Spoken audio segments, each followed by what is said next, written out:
Good evening, everybody. Welcome along to another stream. It is Tuesday night, and we are not going to be playing the bot tonight. We're going to be going through a bunch of games that I played in Albany, New York State over the New Year. So a lot of you may already would have known that there was a event in Albany, 4-day event, 28 game event in Albany. Across what are the dates? 29th of December to January 1st, so it finished almost a week ago now. So I have now finally got around to analyzing all of my games.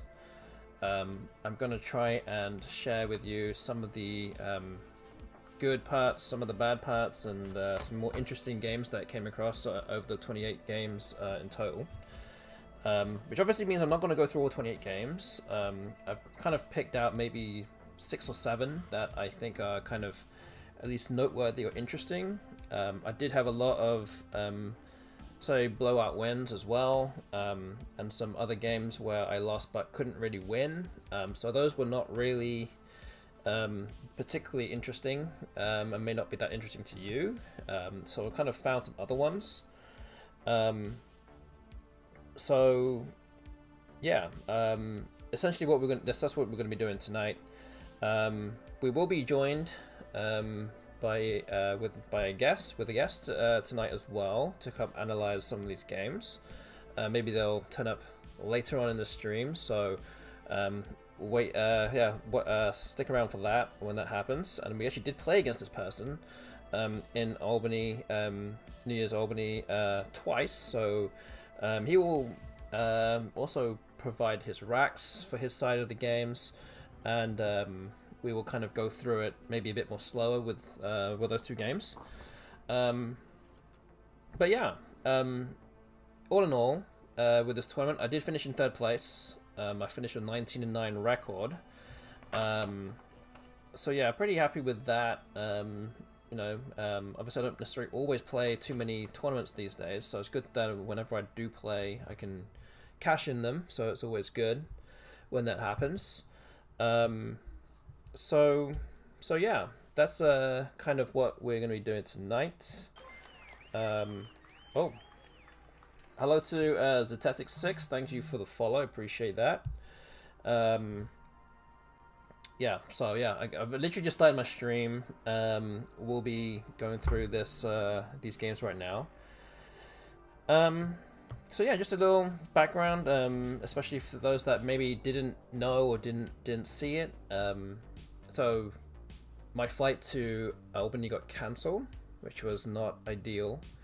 I live in New Orleans, so I went to stopped over at Atlanta, but really adverse weather conditions in Albany basically set, the pilot just said we cannot fly to Albany tonight, so we actually had to stay in Atlanta overnight, and slept in the airport overnight, which was not ideal. Me and Lindsay did not sleep in the airport whatsoever, so our flight that was meant to be leaving Atlanta at about 10 p.m. or so, or 11 p.m. I can't remember now. I think it was 10 o'clock. Ended up leaving at 7 a.m. the following day, so again, far from ideal, and with the game starting at 9:30 a.m. We were going to be late, so yeah, me and Lizzie ended up getting paired for the first round just because we can make up that game sometime later. Our daughter Leah, also playing in the NWL Division 3, had to make up her game later on as well, so that all tied in fine. But yeah, basically my tournament started with game number 2 against Jason Keller. We actually arrived still a little bit late for that second game. I actually arrived, I think I still had like 18 minutes on my clock, so it wasn't really I didn't lose all that much time. Just wasn't ideal to have lost a quarter of my time just due to travel issues. But yeah, I think that's probably a good place to start this analysis stream, which will be game number 2 against Jason Keller, which actually ended up being the highest scoring. I actually don't know if it was the highest scoring game of the entire tournament in this division. I can't remember if it was, but it was definitely the highest losing score. So yeah, we're going to go through that first, which is game number 2 against Jason Keller. So let's move over to the quackle screen right here. Alright, so I have this all set up. So we're going to go through this play-by-play and kind of just show you what we could have done here. So first of all, Jason started. He started with Chiv. So, oh wait, I need to change this to not to NWL. It needs to be set to CSW. This is actually the old CSW. I don't even have the new one yet, but this is what we have for now. So yeah, let's do that.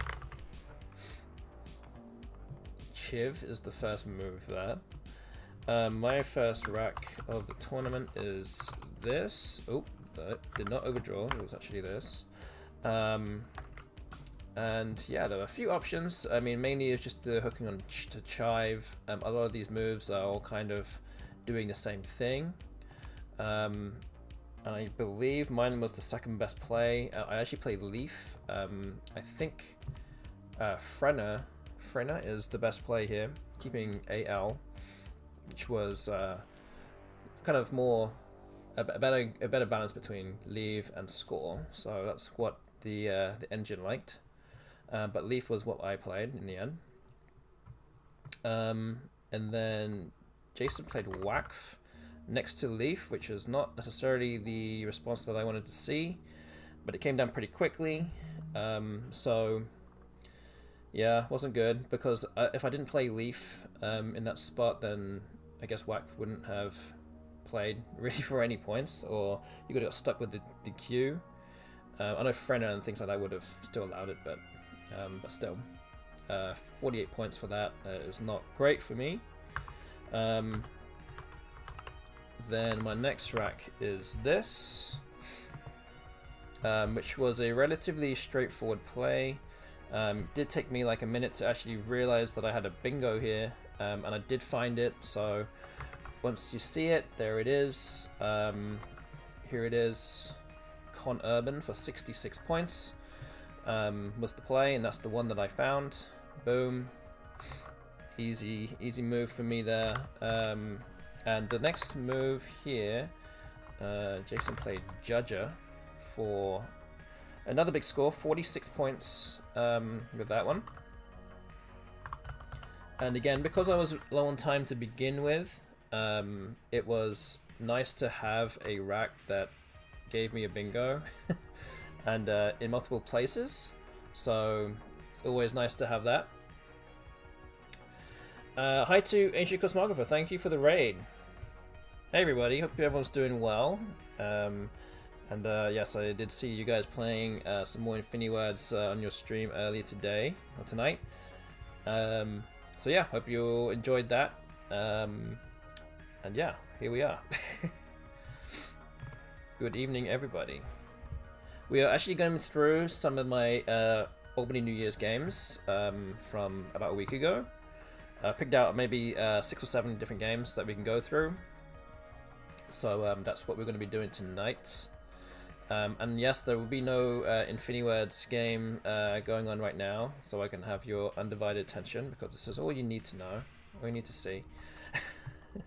But yeah, we're just going through this first game, or my first game of the tournament, which was game 2 against Jason Keller. I did pick out the 4-minute circle game. I did, yes. We're going to be going through that later. And I was also saying that I didn't turn up for the first game of this tournament. I was late due to travel, adverse weather. So this is actually my first game of the tournament. I was actually, I think I lost like 7 minutes of my clock on this game. But yeah, we're going through it right now. So yeah, this is my third move. So I played Leaf, I played Con Urban, and I have a bingo here of Nidated, which was the only bingo playable at this stage. So that was what I did. So 2 bingos in a row for me.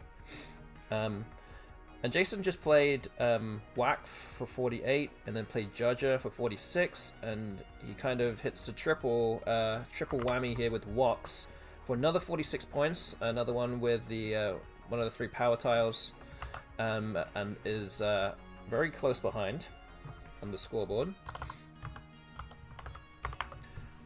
This is my next rack here. I did take a little bit of time to try and figure out what to do. I think there are many ways you could potentially go, and yeah, it really depends on like how you want to kind of play this, I guess. But through this N, I didn't think there were all that many great options. But 2 moves kind of stood out to me at the time. One of them was just playing Psy next to Conurban. It kind of blocks off this triple through this N, keeping EMRS, which is pretty strong, or even going for more points, which was Ceci next to Nidated for 49, extra 10 points.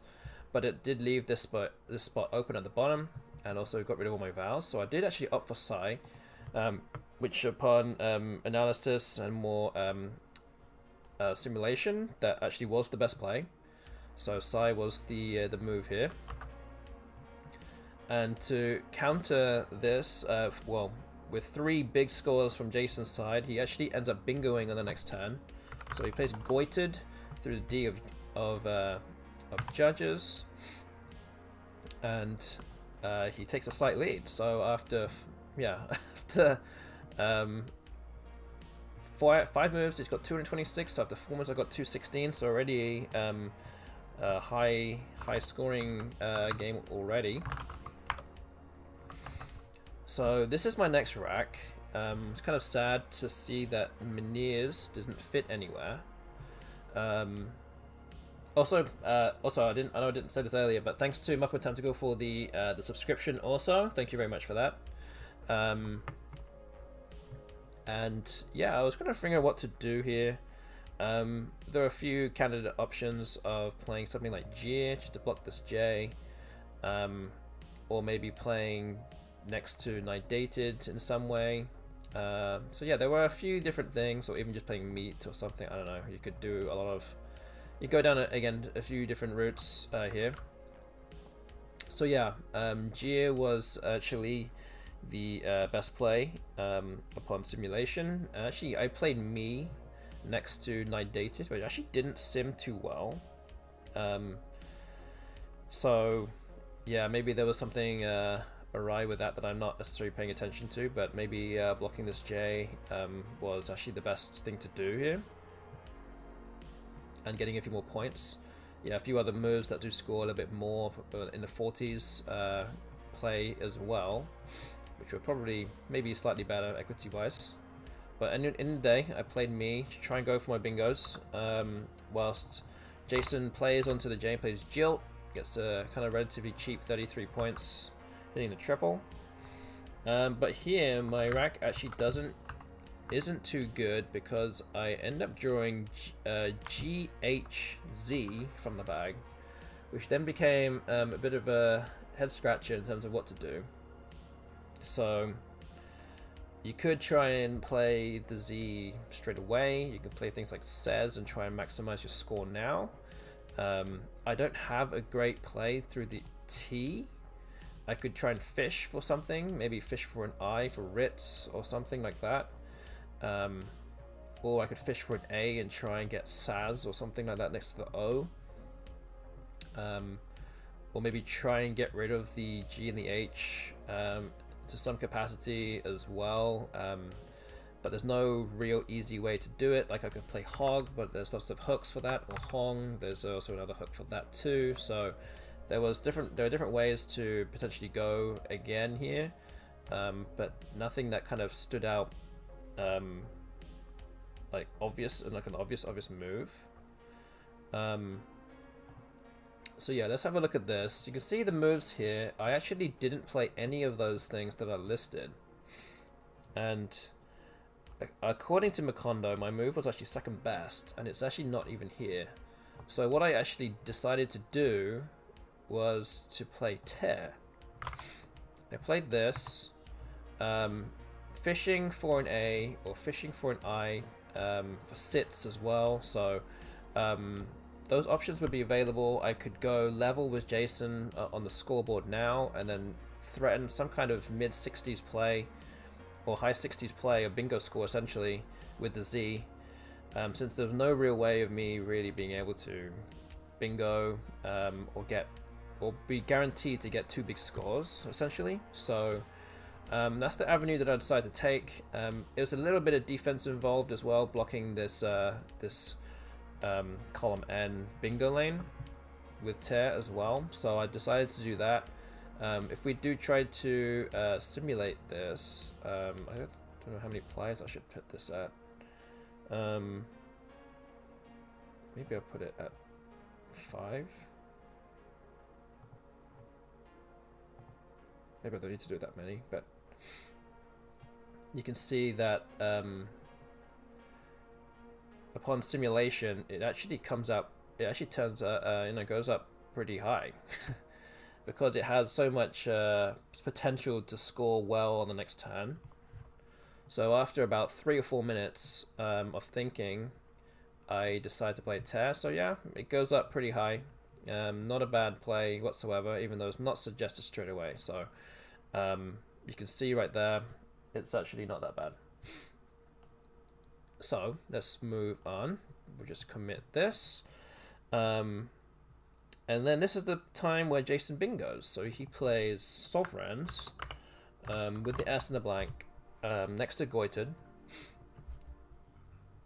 And he scores 81 points. So let's update the scores. I'm down by about 70 right now.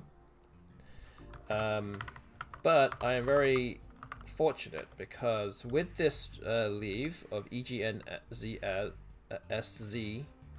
I got very lucky in this case because I ended up drawing 2 eyes. I drew 2 eyes and I immediately just was like, where's the T for zingiest? And I was like, oh, wait a minute, I have seizings. I have seizing and seizings, which is going to score a lot. And then it was only a little bit after that, whereas, wait a minute, I just played the R in open space on the right side. So let's see what I have. And I have resizing for 134 with the Z on the double. On the double, it being tripled, and I get the bingo score for 134 points. So yeah, that was put down onto the board very quickly. So yeah, nothing really to say about that apart from it was a very lucky draw. And I'm now up by 57, just like that. So I'm actually looking in pretty good shape right now because there aren't all that many easy bingoing bingo opportunities. So yeah, I remember seizings being good because I think Chris Chang played it on the stream at Crin City Cup, if I remember right. So I knew that it was good.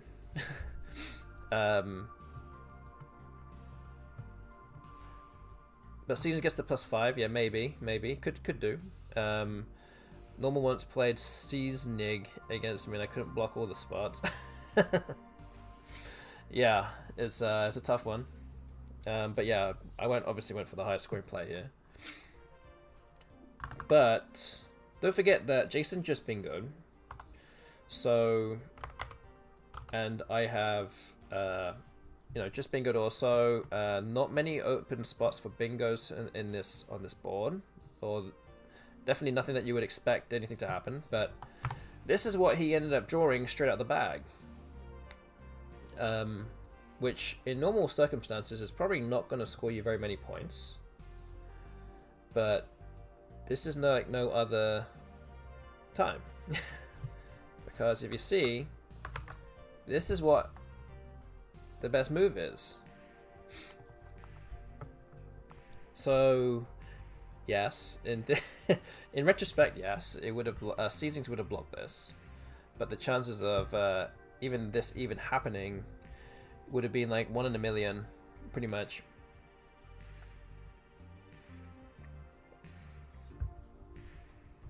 Any 9 timer with this S that you just picked out the bag, straight out the bag. And that was played very quickly from Jason as 140 points, negating my 134 point bingo of resizing. putting him up now 480 to 397. And yeah, I'm 83 points behind. So I have this on my rack now. Not really a great deal of things I can do, but kind is an option for 62 points if I want to max out my score, which I believe was actually the best play here. I decided to play Yuck just to because this also keeps this spot open to a degree as well. It is still possible to play bingo there with some good tiles, and I could potentially draw a bingo through the Eye of Chive, whereas I think with Kind I probably can't draw into much. So I did go with Yuck for 52. According to Macondo, is third best play. Yeah, so I'm not looking in good shape here anyway, even with a big score here. So I'm now 31 points behind. Jason now plays off a kind of a bow dump. He plays Pori for 29 points next to Goited. My rack is getting slightly better. I do have this, so I've smelted. Unfortunately, no place to play it. But I decide to play Leam here. Leam in this spot. Whether or not I should have played the T instead, because there were still two T's unseen. That might have been a potentially a smarter move for me to do that. I don't really know, but Macondo did prefer playing Team or Deem here instead of Leam, which is not normally the case with keeping an L. But maybe it does work better here in this case. So yeah, I did end up doing Leam. I also, again, started off with 7 minutes less on my clock than I normally do. So yeah, I'm running a bit lower-ish on time now. So I played Leam for 24. And after a bit of time, I guess Jason is now just making sure of the win. With one tile in the bag here, he blows the blank for 8 points. So he plays Binyu for, well, actually it's not even 8 points, it's 7 points. So he takes out the bingo lane through the eye, and maybe I guess he's trying to take out potential 9 letter words through ON as well. So that is what he's trying to do there. And he does have enough of a lead to be able to do that too. But yeah, with my final draw of this, it didn't really help me whatsoever. So yeah, I played 10s in the end for 29. And then he plays a9nt for 20. And that was it. That was game over. It finished 542 to Jason and 502 to me. So at least I wasn't playing badly to start off the tournament. I think I only lost about 19 equity points. So I guess if you want to say in theory that is actually unwinnable. But yeah, managed to score 502 and still lost. Of course, I didn't play the first game, so I'm technically 0-2 in this tournament now. But living off 1 hour of sleep on the plane on the way to Albany. For those that didn't know, and obviously just was part of the raid earlier on in the stream, my flight from New Orleans to Albany was cancelled, so I had to stop over at Atlanta, and then adverse weather conditions and extreme fog in Albany basically meant that the pilot said it was too dangerous to go and fly, or we might not be able to see where we're landing in Albany, so they decided not to fly that evening. So my flight that was planned to be departing at about 10 p.m. On Saturday ended up leaving on Sunday morning at 7 a.m. bearing in mind that 9:30 a.m. was actually the first game. and it was a 2-hour flight, so we ended up leaving a little bit later than 7 a.m. and yeah, that's basically kind of what happened. Actually, was saying it was ridiculously foggy. Yeah, I believe it. They were saying that they were waiting. They were waiting for another flight that was on the way to Albany. They were kind of monitoring it, and apparently that flight had to be diverted somewhere else, just because they couldn't see where they were going.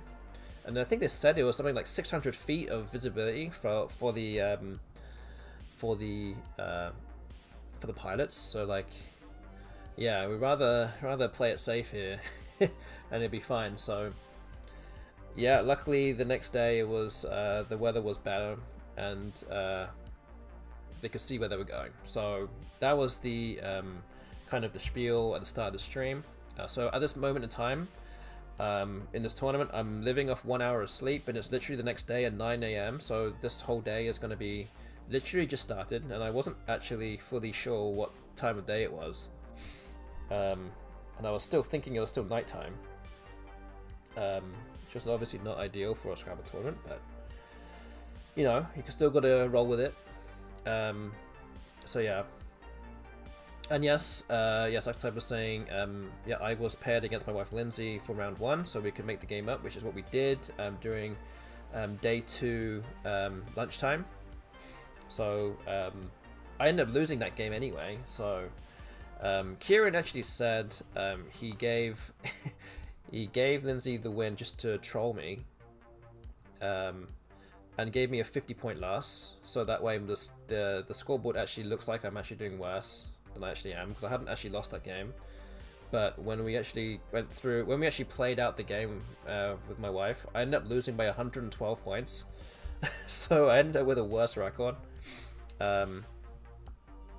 So yeah, maybe I should have just left it as it was. Let's just analyze that one. Well, there's not much to analyze in that one. She also played a phony 2. That is also correct. I don't know if you want everyone else to see that. It still beat me by 100. It should have, yeah, it could have been a lot more. XC, I know it was pretty brutal. It was a pretty brutal game. Yeah, there was not much to look at in that one. I did actually miss a bingo, which I didn't realize I had, which didn't help. But I think I mean, even then, even if I did play the bingo, I'll still be 30-40 points behind. And again, obviously anything could have happened, but didn't help. I think even with what I played, I ended up having a 7% chance of winning at that time, and the bingo gave me like a 16% chance of winning or something like that. So it wasn't a game changer by any means, but it was not great. And not that interesting, because you bingoed twice very early on, and I don't bingo until move 10, so it was yeah, a brutal one. And then she bingoed again before then too, so oh well. Yeah, we'll go through some other games. I won't yeah, we already went through the phony 2. I don't want to bring that up again. So yeah, I have all my games and my sheets here. I've already analyzed them all from my point of view, but haven't done that obviously publicly. So I have all my scorecard and things like that. So yeah, with that, the third game of the tournament, I was actually already, so again, bearing in mind I had 1 hour of sleep. I just lost a 502-542 game. I was asked to go on stream against Ben Schönbrunn, which I did. I mean, I know that Josh Greenwood did say you don't have to do it if you don't want to, but I wanted to do it on the stream anyway. It was fine. And yeah, I did lose a narrow game. 18 points was the difference. I won't go through it, because if you wanted to watch it, you can watch it back yourself on the Let's Play Scrabble YouTube channel. So I lost the third game, so I'm 0-3 right now. Not great. Not a great start. Game 4, playing against Kaya. I don't think I've ever played her before.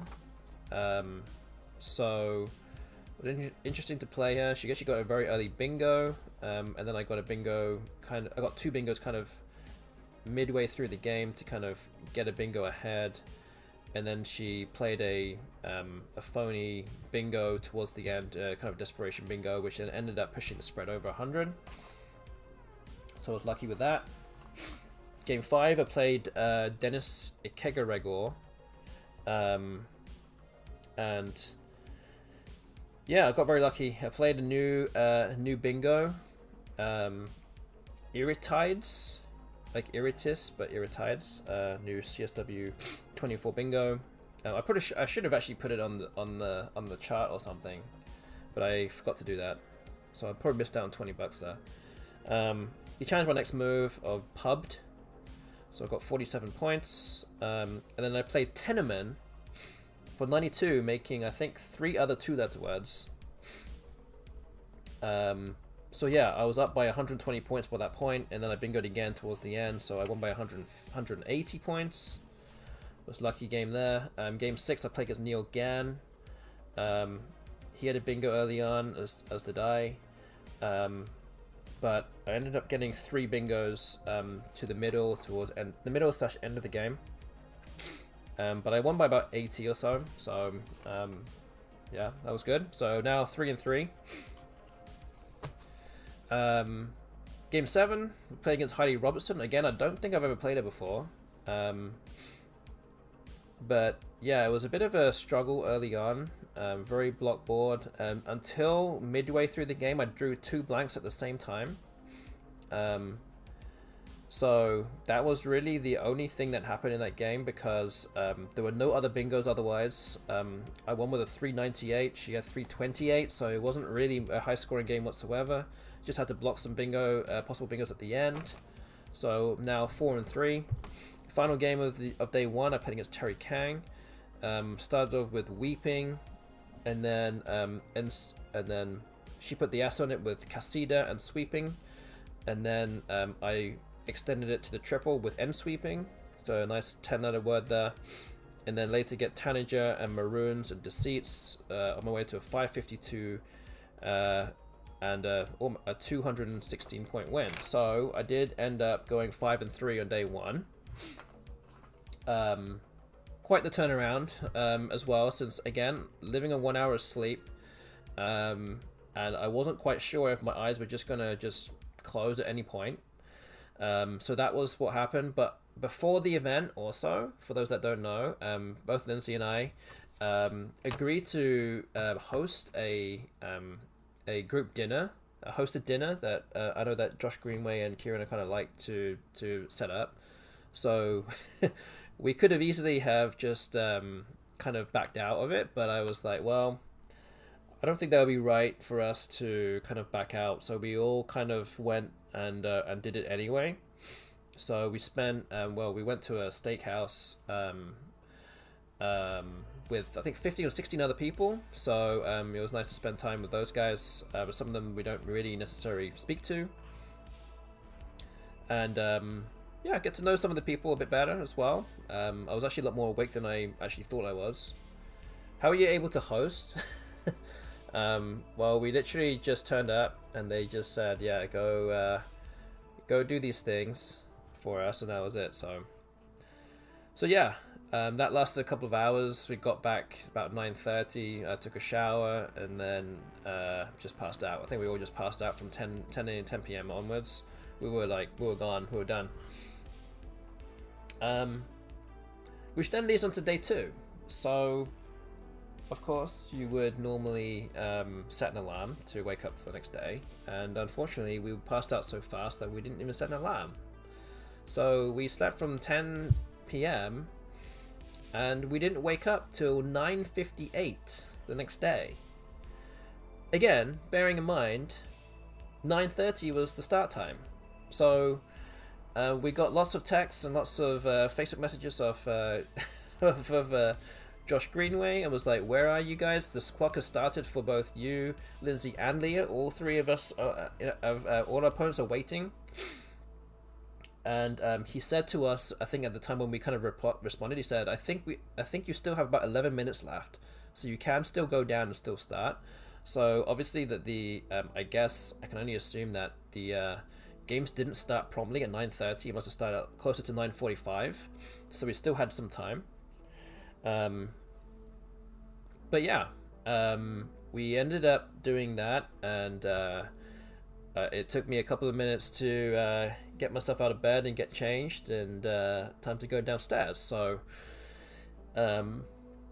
yeah, my first opponent suggests the ability to sleep 12 hours straight. Well, if you were in that scenario, I think you would. I think anyone would have been able to do that. But yeah, I don't think I've ever got 12 hours sleep straight at a tournament for at least a long time. So Lee actually bolted out the room first. I knew that obviously she's the least experienced out of all of us, but she didn't want to lose any more time. So she was the first one out. I was the next one out. I just ran out. I didn't see Leah go down the elevator at all, so she was already gone. And we were both running to next game 9, our first game of day 2. And I'm playing against Josh Sokol, who's in the chat here. I don't know if we want to say that we want to try and get you on the stream right now. I don't exactly know how to do this, so we're going to have to work this out. If you're still here, extra typo, then we can try and get you on here, and we can talk about this. So yeah, I got down to the playing room, and we stopped the clock, and it turns out that I had 4 minutes and 38 seconds left on my clock. So, I could easily have just was like, well, you know what? I could just give up and not play. I could just chill for these 4 minutes, go compose myself, and we could just do that. But I'm like, what's the fun in that?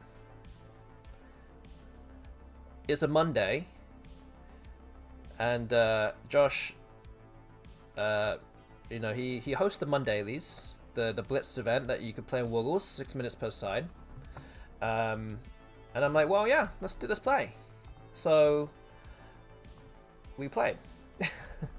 Okay. Let me just see how do I do this. You're gonna have to teach me like I'm some kind of I gotta teach me how to do this. What am I doing? I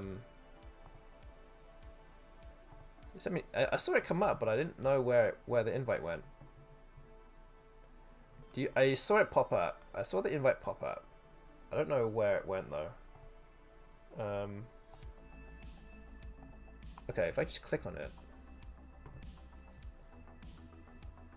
Okay, I'm clicking on it right now. Oh wait, it came up. Oh, I clicked on it and then it just came up with an error. Can I just go to the? We're gonna try and do this stream together thing on Twitch, and obviously you can tell from my kind of puzzled look, I have never done this before.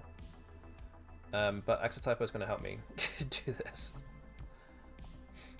So I have to press the stream. Okay.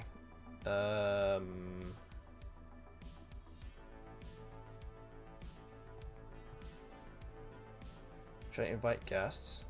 How do I there might be some ads running now anyway, so it might be fine.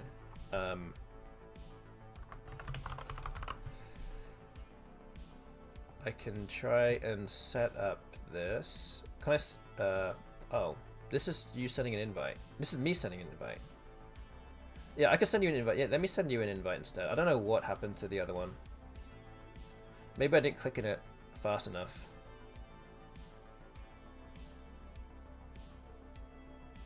Okay, I think. Yeah. Oh, are we here? Right. Hello? Okay, I think I can hear Josh. 1 second. Yeah, this is the right mic. Okay. How do I turn your sound up a bit? Okay. Okay, say something again. Hello. Hello. Can everyone hear what Josh is saying? I hope this works. Slightly. Okay, I've turned it up at max volume. I should put my other mic and then hold on. Okay. I know I do have background music on, but you should You should. Yeah, I put his volume up at 200%.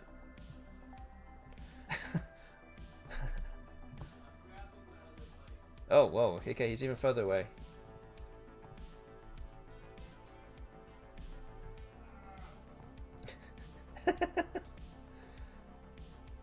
He's very far away.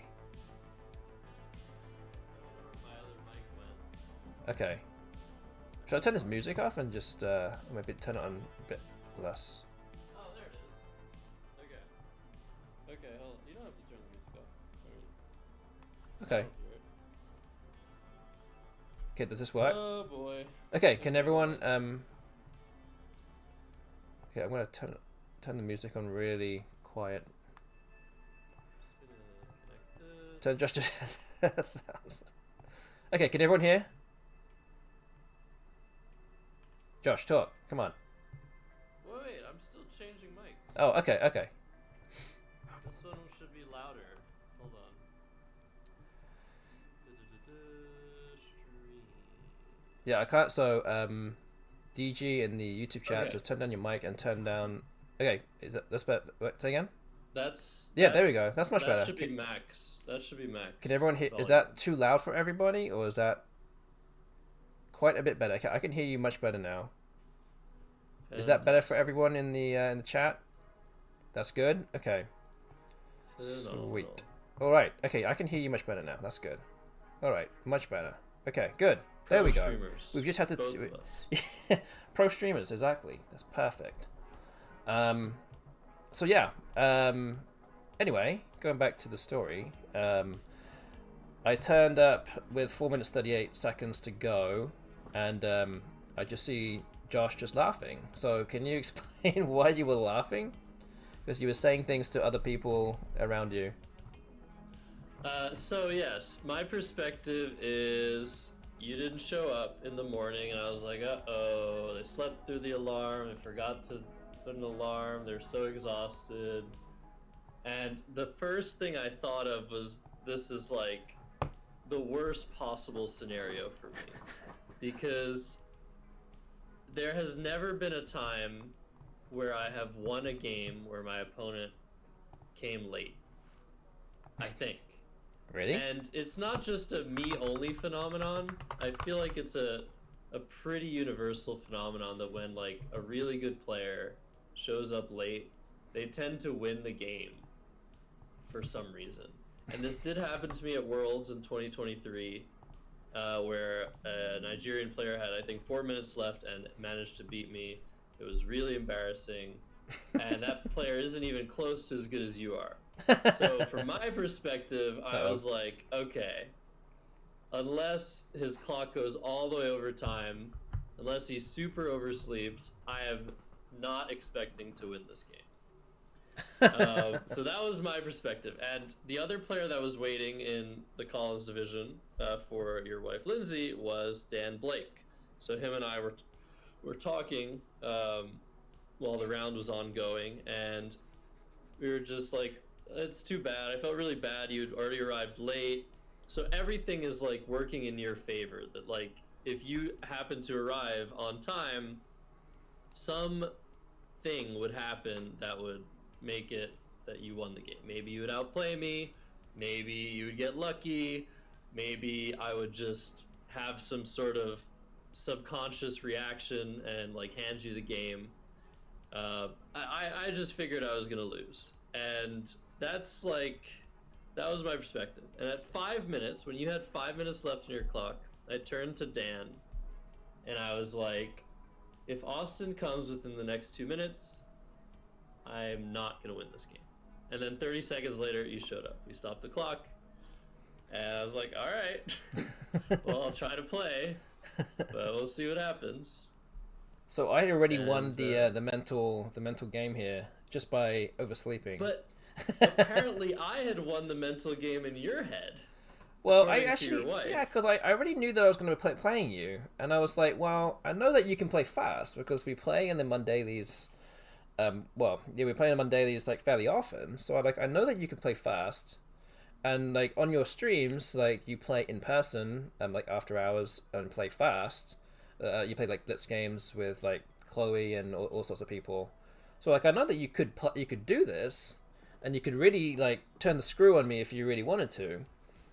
So it really depended on, and I didn't know if you were just going to do that or if you were just going to play the game as normal or what. I mean, obviously playing after hours with 3-minute games is not the same as playing an actual tournament game, but Yeah. I had no idea if you were going to just play quickly or what your approach was going to be. So, the context for the answer to your question is that in Worlds, I tried to play fast against my opponent who had 4 minutes. And it didn't work. At some point I like slowed down and it still didn't work. And I figured, why not just play my game? Like, he has so little time to think. I don't need to like shoot myself in the foot and maybe make some mistakes. But I think like, I don't know, whatever route you take, you have to like stick to it. And I decided I would just chill and like give you some time to think, but also just try to play normal Scrabble. So that is the context for this game, and yeah, we can take a look at it. I can give you my racks. Okay, yeah, we can. Yeah, this is what we're gonna do. So Josh is gonna go tell us his racks. Have you actually analyzed the games yet? I haven't analyzed this one. Okay, so maybe we can analyze it. I definitely know something that happened in this game that I should have done differently. Okay. But there's probably more as well. So yeah. Anyway, Time my will tell. opening rack Okay, what's your first rack? was QUAG MEP. MEP, like this, like this. Well, I'm gonna have to wait a while. Oh. To see. Maybe you need to alphabetize what you say somehow. That Yeah, might. I will. I can do that. So yeah, that's right. AEG Okay, let me just alphabetize that. So for people that prefer it this way. Okay, so if we generate choices, it does come up with Quag as the best play. Yeah, and the only question is where do you play it? Yes. So when you want to simulate this, how many players do you want to do this? I don't need to simulate this, but I usually do 4. Okay, 4. Okay. Okay, we don't need to simulate this one, but I think I guess probably putting the A on the star is probably better here. So I think that's what you did, but you started vertically. So wow, good memory. Yeah. I believe that's what you did. So we're gonna commit that. Okay, so my rack here is... I never actually advertised my rack whatsoever, so I need to do this here. It's going to be BDK RTUZ. And actually, after analyzing this already, this was actually by far the biggest mistake of the game for me. It was actually the first move. And yes, I should have played something through the U and trying to use up my bigger tiles. I was actually too intent on potentially keeping the Z for a bigger play. So if you look at the generated choices, there's Kudzu, Kudzu. For 29, I could just play Kuzu, doubling the K and doubling the Z as well. There's some other weird plays like Krubut through that same U. And then it comes up with things like Burke on either side. So that's actually what I did. Yeah. I'm impressed you recorded your racks with 5 minutes. Of course, I have plenty of time. I can do this. It's no big deal. Yeah, did you actually write them down like during the game or afterwards? Yeah, during the game. Look, it's right here. I'm going to show it on the screen. Like, I have everything That's here. Hilarious. I have everything. I had enough time. All for content. All for content. Beautiful. I approve. That's awesome. Yeah, I think the main issue with this play is how many hooks it takes. Yes, that wasn't the main thing. I actually didn't even think about the A hook actually at the time. I was more thinking about the E. So yeah, this was a kind of a weak play. I actually ended up losing about 15 points of equity on this play. Not playing something like Kudzu. And Phil in the YouTube chat saying, "Have you considered playing Kuzu?" I actually didn't even see it, to be honest with you. I didn't. I was kind of just getting my bearings and was just like, I just need to. It's the first move of the game. I need to just make a move relatively quickly because there's going to be many more difficult decisions further down the road. So the first thing that I could generate that was like, say, moderately good was Burke, and it was a matter of which side do I play it on, and I play it on the right side because it wouldn't open up the triple quite so easily. So yeah, this was actually a pretty big mistake. But yeah, we'll go through the rest of it later on. So, yeah, like so far so good for me, right? Like in hindsight, it looks like you were already panicking and you already induced an error. You made the wrong play, and I mean it's hard to make the right play when you have such little time in a full game. So like I didn't try to induce that, but it came by itself, and that's kind of that was the hope that I was adopting, that like I wouldn't have to do anything, that you would just do it to yourself. Exactly, yeah. I mean, you just have to hope that I would kind of like self-implode, and yeah. So yeah, that was yeah, not my finest move, but yeah. So yeah, let's look at your second move. All right, AEEMOPU. Okay, so that is Josh's rack. So he has some hooks onto Burks, as he said, with the A and the E. So yeah, what were you thinking here? Yeah, I was thinking, okay, these aren't good tiles. I don't really have a great play through the Q. I was thinking about playing the new word Kema, Queema, but that leaves OPU, which is horrendous. But yeah, I basically was looking for ways to score points. I couldn't really see anything. And then I finally saw the E hook on Burke, and I'm like, oh, okay. And then I played Emu pretty quickly when I saw the E hook. Yeah. And I think this was a pretty substandard move. I don't know what the quackle generator is saying, but Oakham through the K of Burke, I think, has to be an improvement, keeping the E instead of A and O. Yes. To go with my P. Yeah. So yeah, there's also just opaque, which I completely opaque was completely missed. Opaque was there, even playing Meow next to Burke, keeping AEP, or playing something like Makeup or Up. Well, I guess you would play Makeup instead of. Didn't see that. So yeah, Oakham was the next. So if I had said, oh, I was trying to play really fast, it would be a lie, but that would explain how I missed all these plays. Right. But the way that I would explain missing all these plays is that I'm bad, and I actually tend to be pretty bad at Scrabble, like relative to how good I am usually in the first game of the morning. Okay. I'm not a morning person, and I tend to make the most mistakes. I'm just very drowsy and zombie-like in the mornings over the Scrabble board. My brain's just not. Yep, I hear you there, and I'm also very similar. So yeah, it's sometimes you just, I'm not saying you necessarily need like a warm up, but sometimes you just need like something just to kind of wake you up and get your brain moving. But there's not always something around or something you can do to kind of adequately warm up your brain so that way you're ready to see everything, over the board. So so yeah, do you want me to simulate this, or do you want? I don't know how you want me to do it. Sure, if you want, yeah. Do whatever you normally do. Okay. I don't remember how I saw Oakham. I think it was just after the game I was thinking about the position. I was like, this is where I think I messed up. And then I was like, oh, I just have Oakham.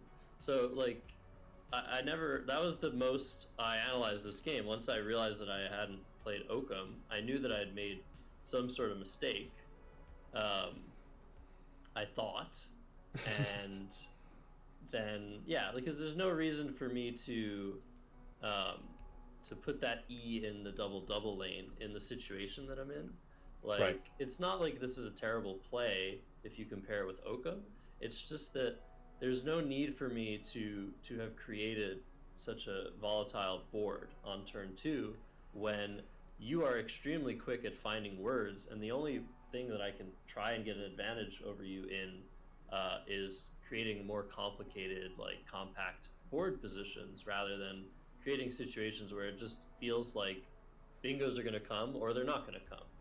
And if you have a bingo, you're going to find your bingo and play your bingo.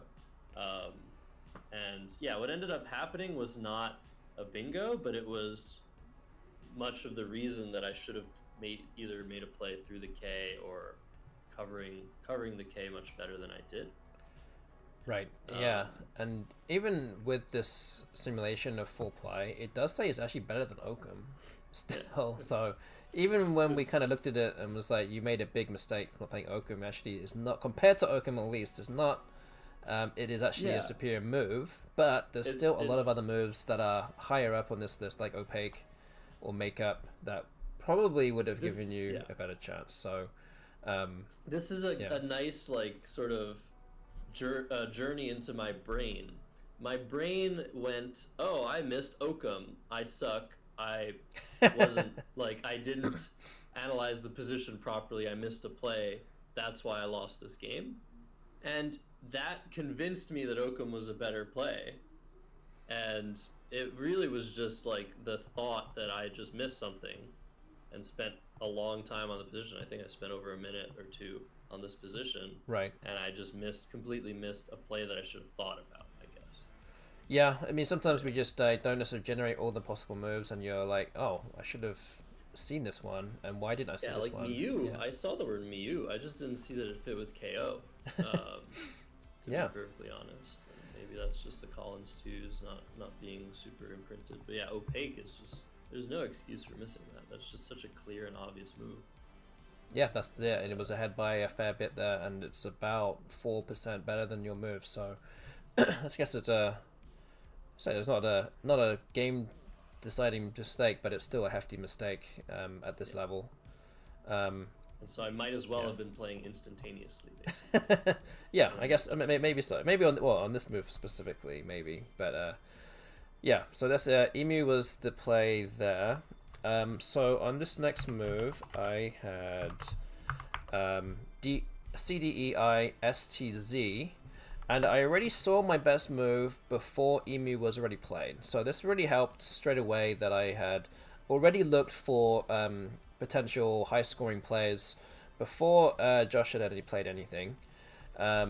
Until when he played Emu, I was like, oh, okay, this is just makes my great move even better.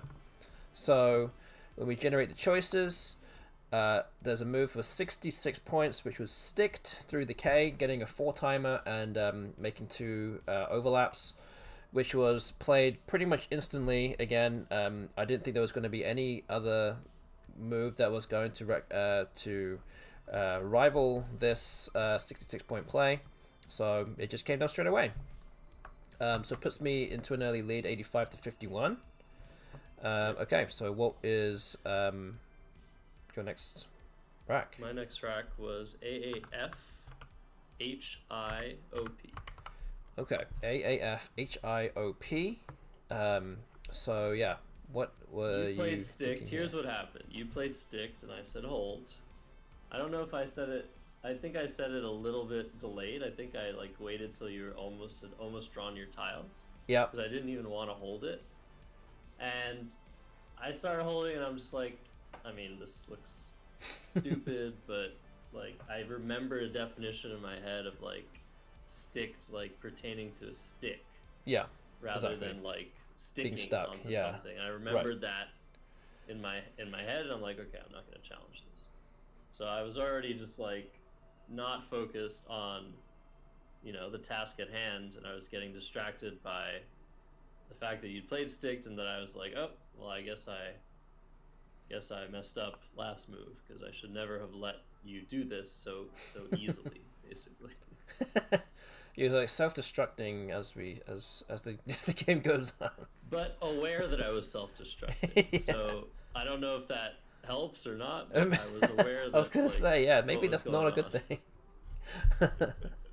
But Yeah, so So here I could yeah. not find a good play again, Oh yeah, it's an ugly rack. and I settled on playing Fa, uh, making Dep and keeping two A's. Just thinking, okay, if I get an R, I get Fakir through the Q. If I get a T, I get Tafia and Abba and in other spots. And so this isn't like the worst possible thing, but I just could not find anything. RHO, I Yeah. don't think that even came to mind. I saw that that H spot, but I just could not find a word that started RH. I was looking at RHI stuff, and I didn't even think of RHO. And I mean, Yeah. that scores 34 points. This is So by far the I don't highest know. scoring play. It's And probably yeah, better. and all these other moves, like statically moves from like 2 to 6 don't keep any duplicate tiles. So something like half does open up the triple, but gets rid of some of the bad tiles. Yeah, Opa can I thought probably of Hoff. gives away a lot of points underneath. One Um, thing I thought about Hoff was like, well, most of the time you're just gonna take the triple and it's gonna be easy, but sometimes maybe I'll get like a play through the F, and I was like, oh, maybe I'll get Fui, and then I realized that three U's were already on the board. I'm like, I'm not gonna play U, oh yeah, that's true. and so I was like, okay, I don't want to play Hoff. Right, right, and And then I then saw yeah. Opa, and I was just like, that scores nothing. It opens easy scoring spots. So yeah, that's why I settled on. Yeah, and there's things like far and sh and feek as well through the queue, keeping 2 A's, but that scores exactly the same number as fur. So, but the thing is that there's a lot of hooks with this as well, so it's a bit slightly dangerous, I guess, to a degree. But yeah, there's not any like particularly amazing options available here, and we're going to try and simulate this now. Looks like RHO looks like by far the best play here. Manix by about 3%. Better than Fur by about 4.5% or so. So yeah, about eight points worse off. So yeah, again, it's one of those moves where you just kind of have a lot of different options, and you kind of have to systematically kind of go through each one and be like, yeah, I need to. This is not better than this one, and this one is better than this one, and kind of put them in order almost, and see which one is kind of on top. Yeah, and like in the last move, I tried to look for the sort of play that RHO was, and for some reason could not. They tried to look for RH plays and couldn't spot a three-letter word. So it's just this failure of like brain neurons like firing in all Not the a wrong work yet. Yeah, places. it's not And not I fine. already knew that I'd lost this game Oh, here we because go. like once it give you some momentum, sticked is like this huge momentum. It completely changes the board. Like it's a long play, more stuff to think about. If I don't have a clear response, I'm just gonna let you, just like ease into that momentum, think about your next move, and be ahead. And I was like, this is exactly what I could not have could not have like asked for worse in this situation. Other than you just playing, bonus after bonus after bonus. But yeah. So yeah, basically you just you've kind of yes again self-destructing in front of my very eyes without me even necessarily realizing it. But yeah. So you Oh played. yeah. On the surface, I looked common, Yeah, right? I mean exactly. I was like, he's supposed to be sitting pretty. He's been G'ing himself up for the last 20 minutes whilst I wasn't here. But it's he's doing all right. I mean, so yeah, we played for that 27 points, and I drew what I play. Oh yeah, I have this rack ADOOVZ blank. This was my rack now, and I again because Josh has spent a bit of time trying to find what to play next. Um, it was and my next move was not blocked. I played Zoa and Abba, which seemed like a very kind of standard place, standard choice here. Of course, you can't play this one, so I'm going to remove this.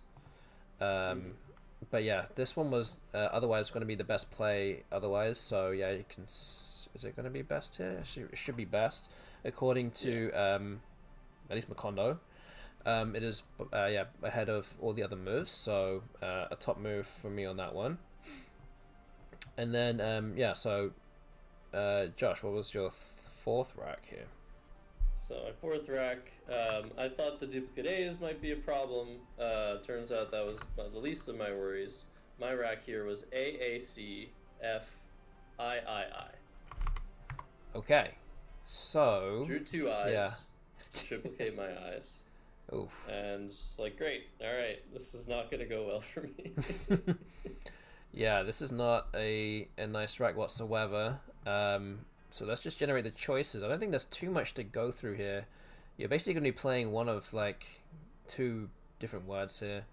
So fascia for the highest scoring play, I think it's 31 points. It was actually what Josh played. Seemed like the most logical thing to do. There's a place above the ST of sticked.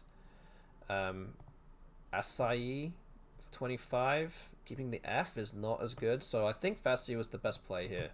So yeah, let's not necessarily dig too deep into that one. I think that one is the best one. Yeah, and I was like, well, at least I got an easy decision this time. Maybe he's gonna have to think and burn some time. Let's see what happens. Exactly, yes. And then yes, and then to go with my blank, I ended up drawing the other blank and the S. So this is my rack here, and I was more thinking about which places on the board actually score the most points. So again, Josh did not necessarily play. I mean, I guess I could still play parallel to Zoa, but there were two. Again, it's always nice to have two places to bingo, so I don't have to really kind of start digging deep in my brain in terms of what to do next. So I could have played next to Zoa where fascia is and made more overlaps, or I could have just played under Buck. So if we generate the choices, they're all pretty much the same word or a variant of the word voodoos, Valdus, Vodons, etc. And the highest scoring play was 85 points, making Burks. So yeah, I decided to play Voodoos with two U's instead. So this was actually the play. I actually would like to interrupt you and say Yes. that I felt that this decision to make both blanks U's was blasphemous and like completely against the spirit of the game of Scrabble, and that you certainly needed to make those blanks O's. I don't know what other people think about this, but that was my personal feeling about this play, and I couldn't stop thinking about that for the rest of the game. So part of my reasoning for playing this was, well, I was mainly thinking about the last vowel, the second U would maybe give more three-letter words to maybe open up the triple at the bottom, which I didn't want to happen. So then the first thing I thought was just make them both U's. Again, I didn't have much time to think. Obviously, it was more like, what do I make the blanks? And because of that reason, that was the only reason why I made it two U's. There was no other reason why I could have just made them all O's. I obviously saw that one. I saw Vudons, and I didn't actually consider anything else otherwise, like Valdus. But it was literally just a decision to play either Voodoos with four O's or just Voodoos with two U's. And I just felt like this was not necessarily superior, but it was a move that was going to be close to being best. Yeah, and I debated, cutting all communication with you after this move, just because of what you made the blanks, because I did think that you were an artist, but, things change and stuff happens. I still think that you do positive things for the community, but yeah, definitely not going to live this one down. I know. I mean, good art also takes a bit of time and some thought. So without time on my side, I couldn't come up with my best piece of art. So unfortunately, I played Voodoos with two U's.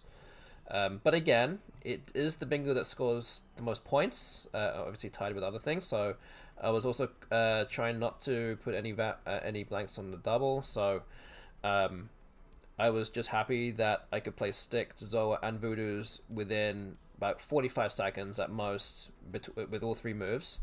So that's what I did, and I was just happy to get to about a 100-point lead. And then, yeah, I guess we'll have to see what your fifth rack was. Yeah, so my next rack was BEFIIMV.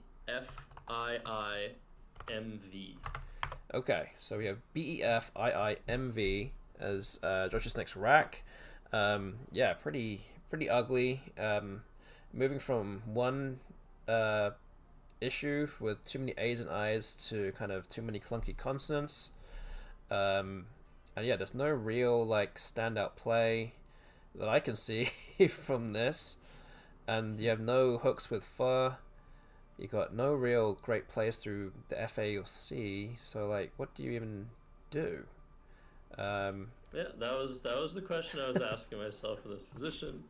I thought about crying. I thought about calling the director over and asking if I could resign prematurely, but I decided I would try my hand and do something kind of weird and see what happened.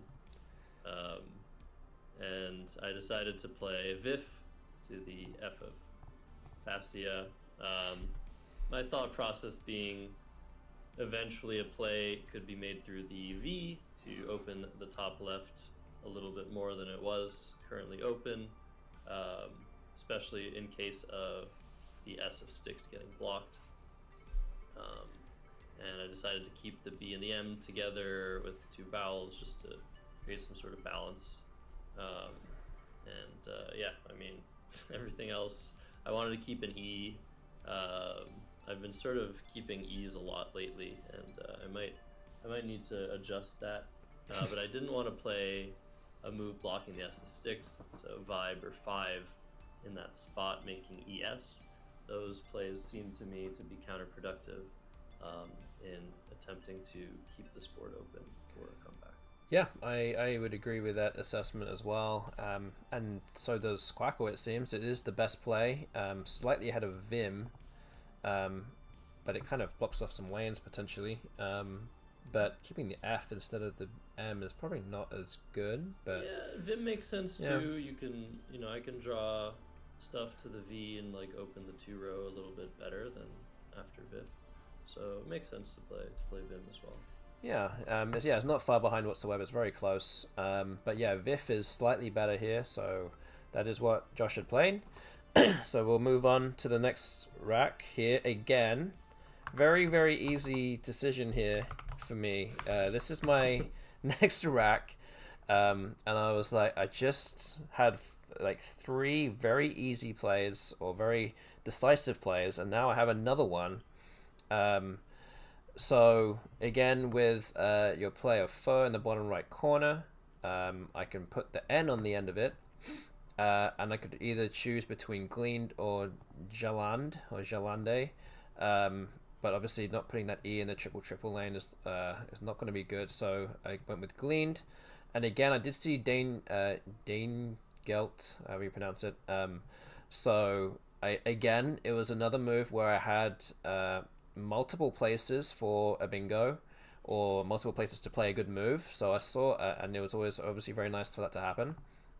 So Glean came down pretty quickly also, scoring 81 points, and I'm up by over 150 at this stage. And I think I still had about 3 minutes left. At this point I think you were over 3 minutes. Yes. I was like, okay, well, give him like -6 minutes and he's still going to win this game. And yeah, so my rack here was a BDEIIMN. Okay, BDEIIMN was Josh's next rack here. And the main problem with Gleaned is that it opens up lots of hooks next to Fon. So the E or the O or the S or Y could go there. And he has one of those tiles. So if we generate the choices, it looks like Benny, BENI, for 55 is the highest scoring play. And that is what Josh did. So, yeah. And I mean, I was happy to score over 50 here with, my not so great letters. But I did think about, for a small period of time whether I could do something that left the D open as a triple triple, because I'm already behind by so many points. But 55 points, I figured I still had chances to play on other parts of the board, keep things open, and maybe mount an improbable comeback. Yeah, exactly. But 55 points is a lot of points to turn away. And even if you once you get this, then you're still about 100 behind, which is not necessarily as disastrous as 158. So it's a strong play, nevertheless, and it is the best play, I believe. So that is what Josh did. And my next rack was this EEOOSTX. And again, I have many options to play before Benny, so I could play EXO and Phone in the bottom right, or EXODE, EXODE, which would have scored 63 points. So again, I had another rack that was just waiting to be hit, but it looks like Josh had kind of shut down a lot of those options for me as well.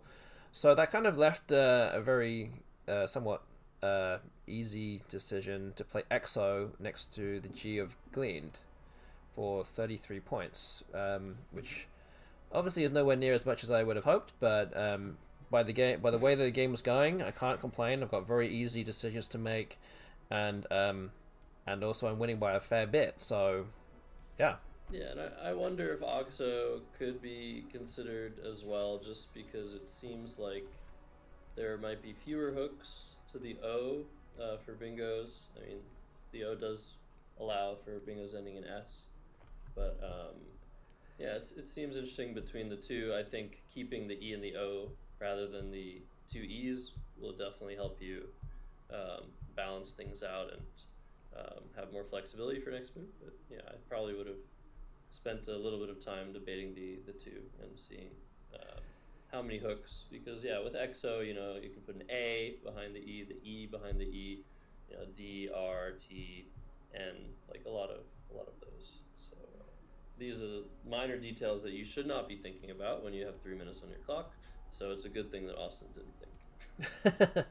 I mean, I did consider it briefly, but then I was like, well, I just need to just make a move here. I think just I don't know. Sorry, you could say it's a safe play of not keeping duplicated tiles, but just taking the risk of that if I do keep two E's and I do draw one of the 4 E's that are still lurking unseen to me, I could potentially be in trouble. But it does seem that Quackle, and I did simulate this in the condo, and it does say that EXO is slightly better, so does seem that on this occasion it was a top move on my part. So yeah, what's the next rack for you here? I always say, before I give you my rack, I always say, like, top players, there's some things that we can't really get right all of the time. One of those things is choosing between keeping 2 E's or an E and an O. It tends to be very, very close between the two. And for some reason, in my past, I have, encountered a lot of positions where I got it wrong. And so now when I have a position where it's between keeping EO and EE, I go with the one that my gut is telling me not to go with. Anyways, my next rack here was DIIMNRT. Yeah, and I can second that. Keeping 2 E's or EO is actually very close.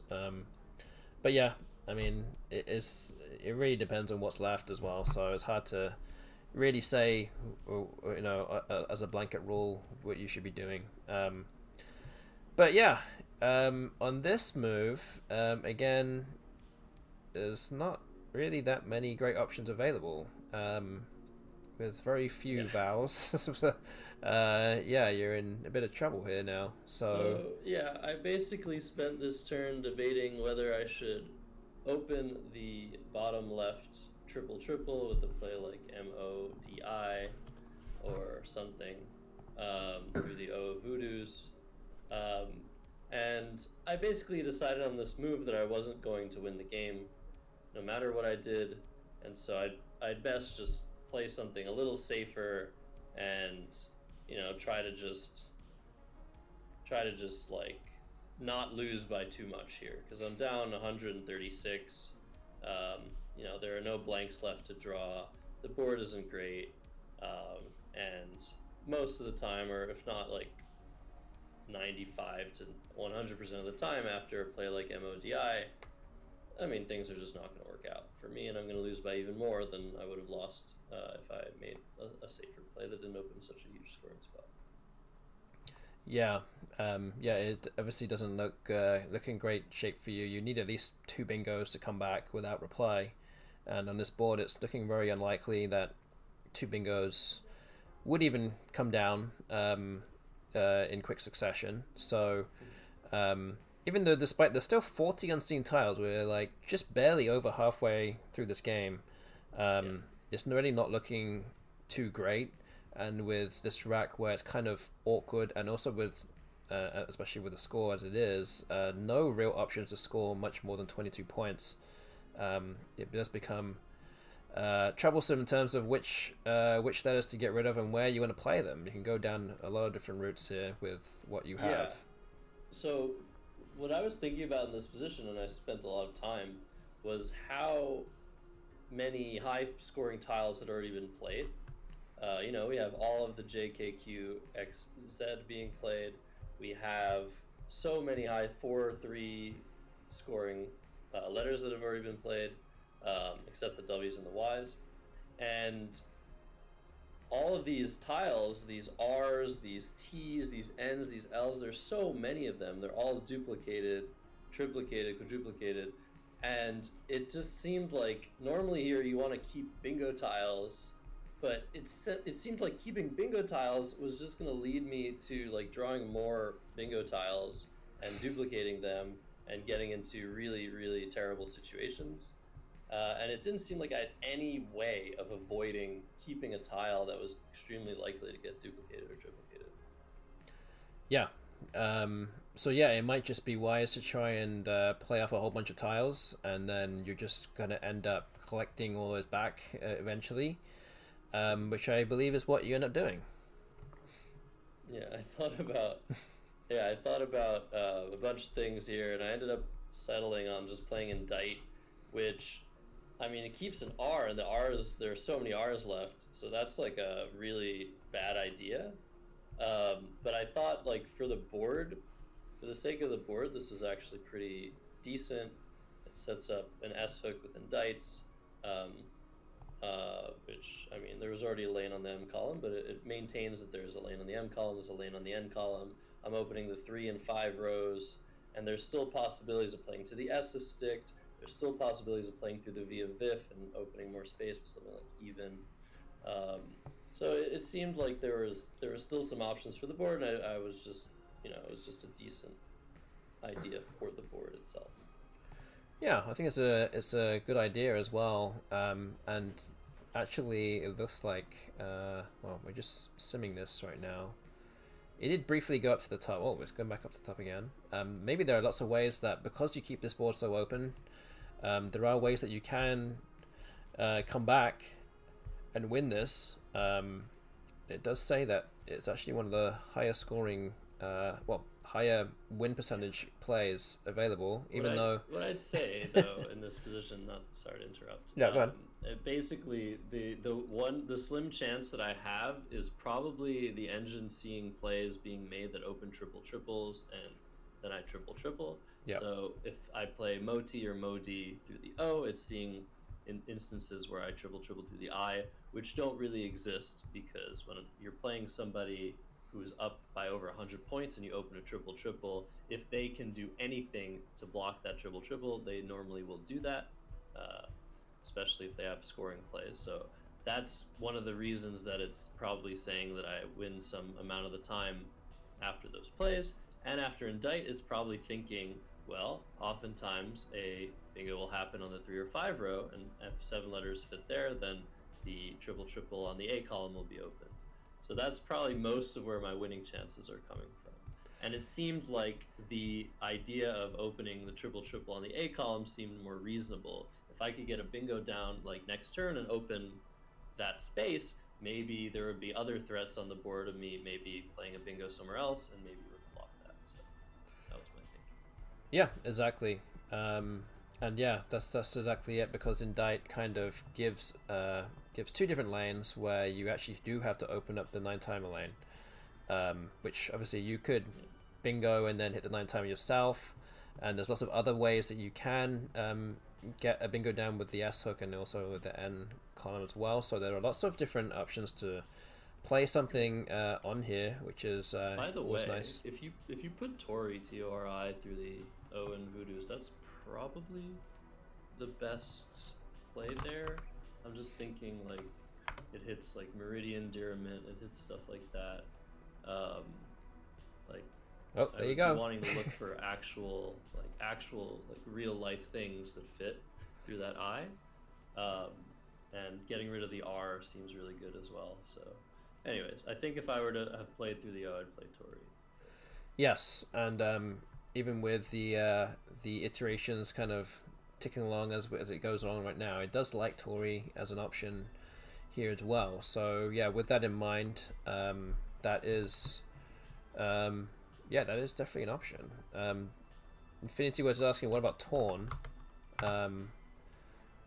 You're keeping 2 eyes here, which is probably not as good. It doesn't like Torn at all. I'd rather put something else in there.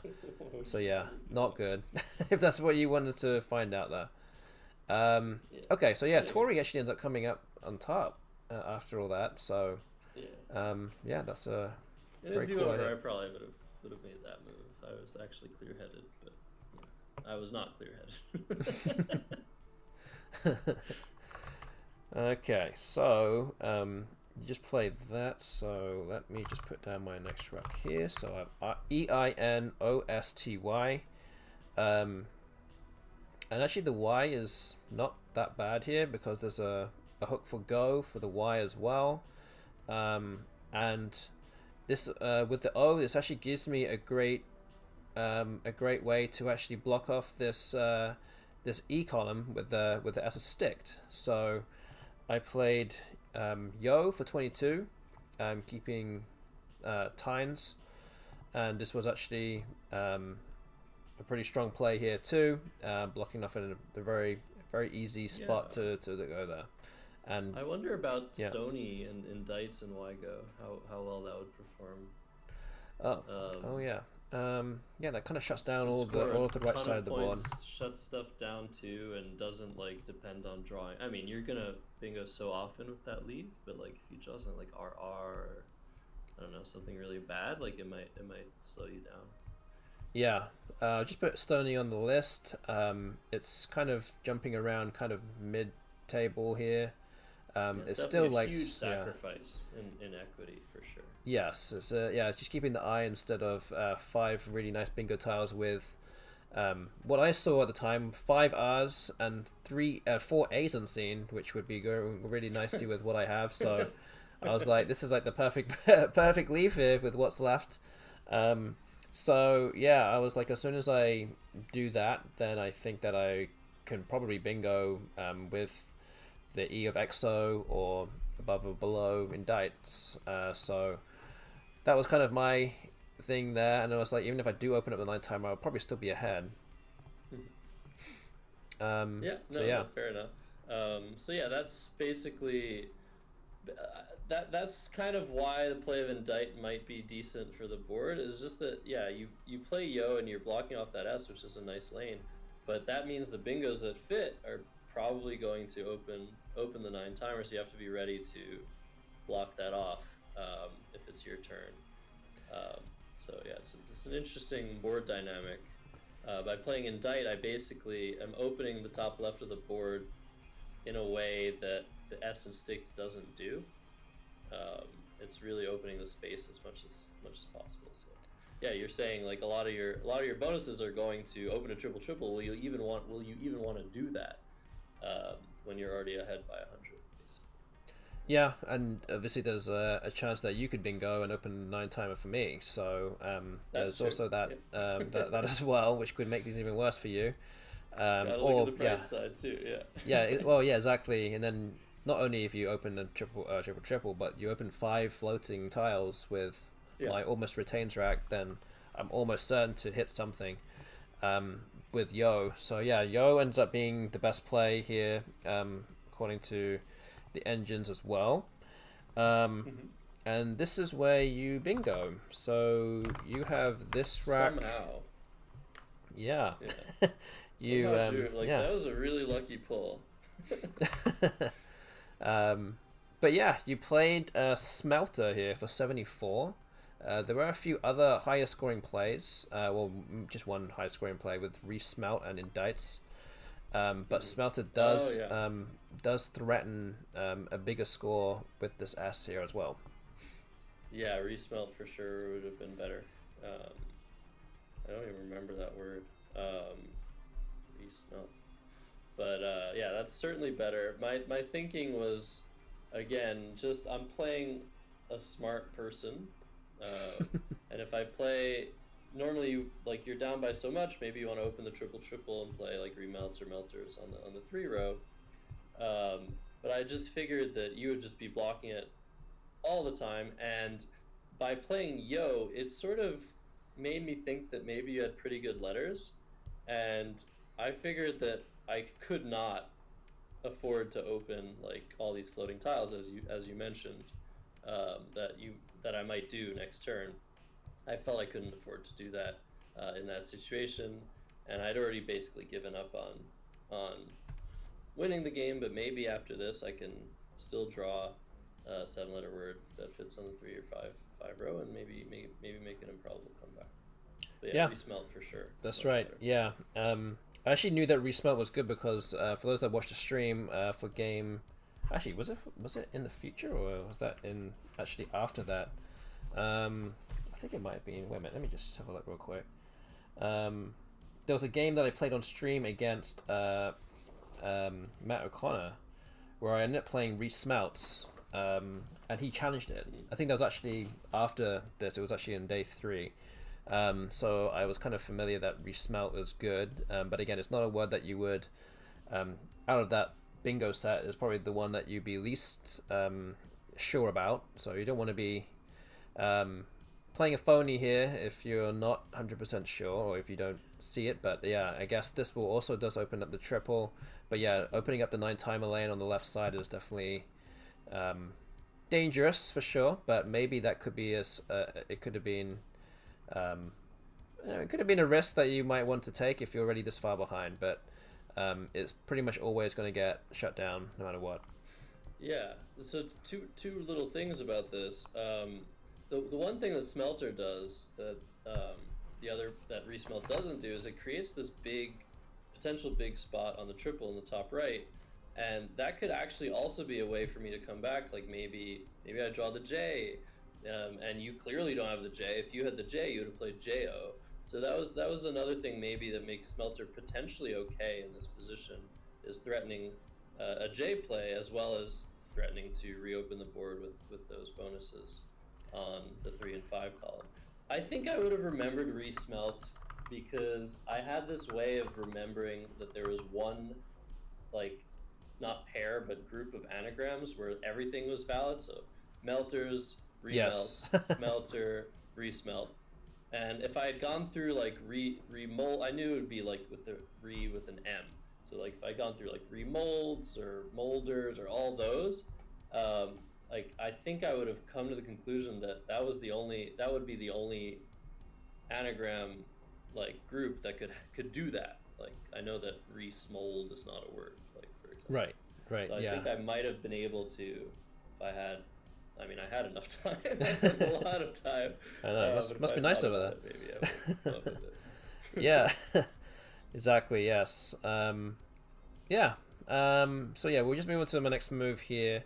I actually ended up having this rack, so kind of a lot of different bingos that could have played. And once again, I have another choice of where to play. So I could have played my bingo where Smelter was, or I just have bingos above or below indict. So yeah, I mean, I was like, do I actually play a bingo here or not? I mean, at the same time, I'm actually not all that far in front. I'm about 64 ahead.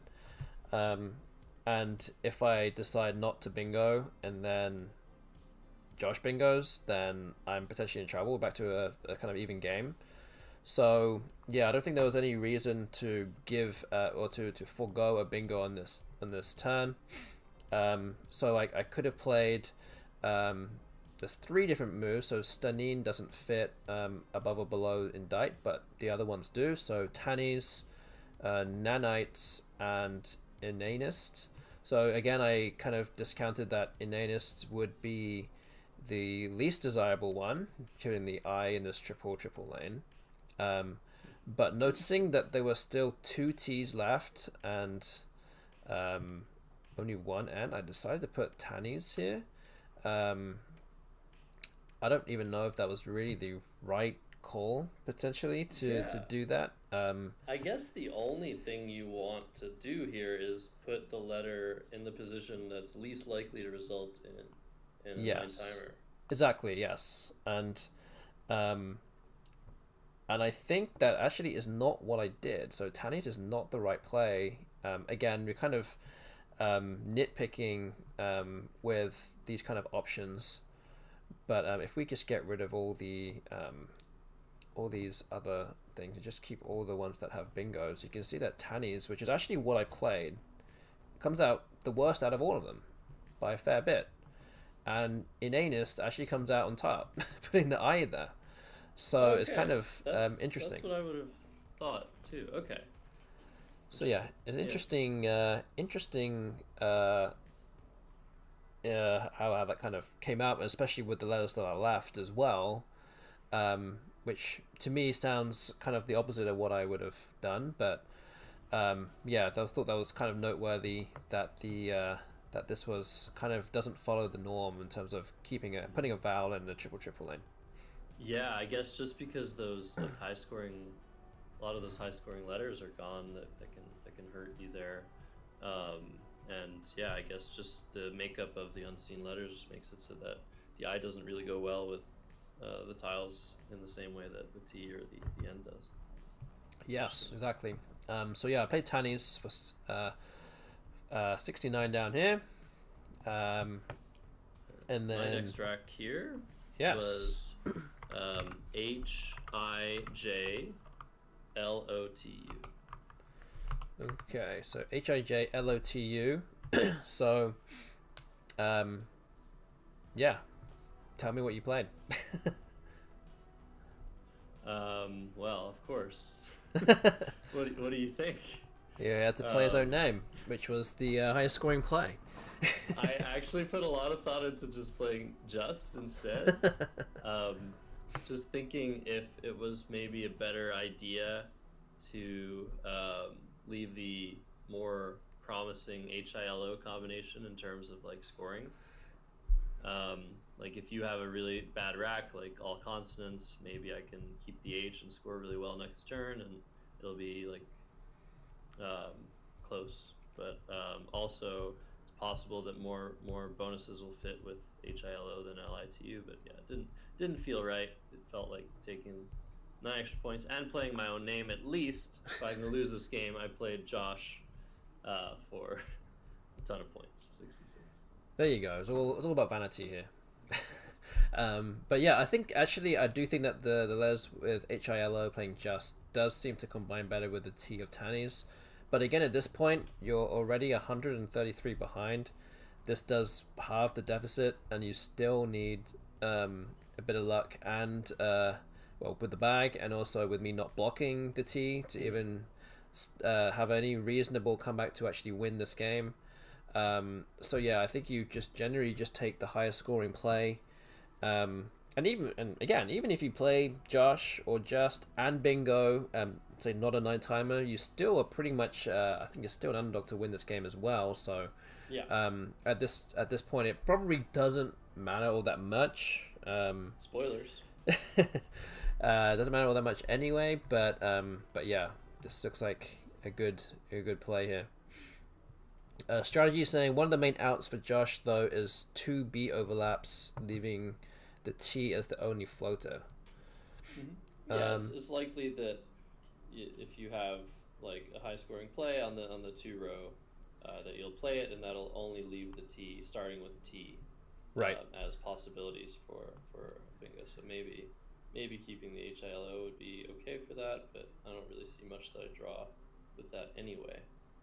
Right, yeah. There's lots of R's and A's left, but yeah, difficult to bingo with Like those 6 tiles plus something else. Maybe Yeah. titulary keeping LITU, maybe that's likelier than anything else. So. Right, Anyway. right. So yeah, played Josh.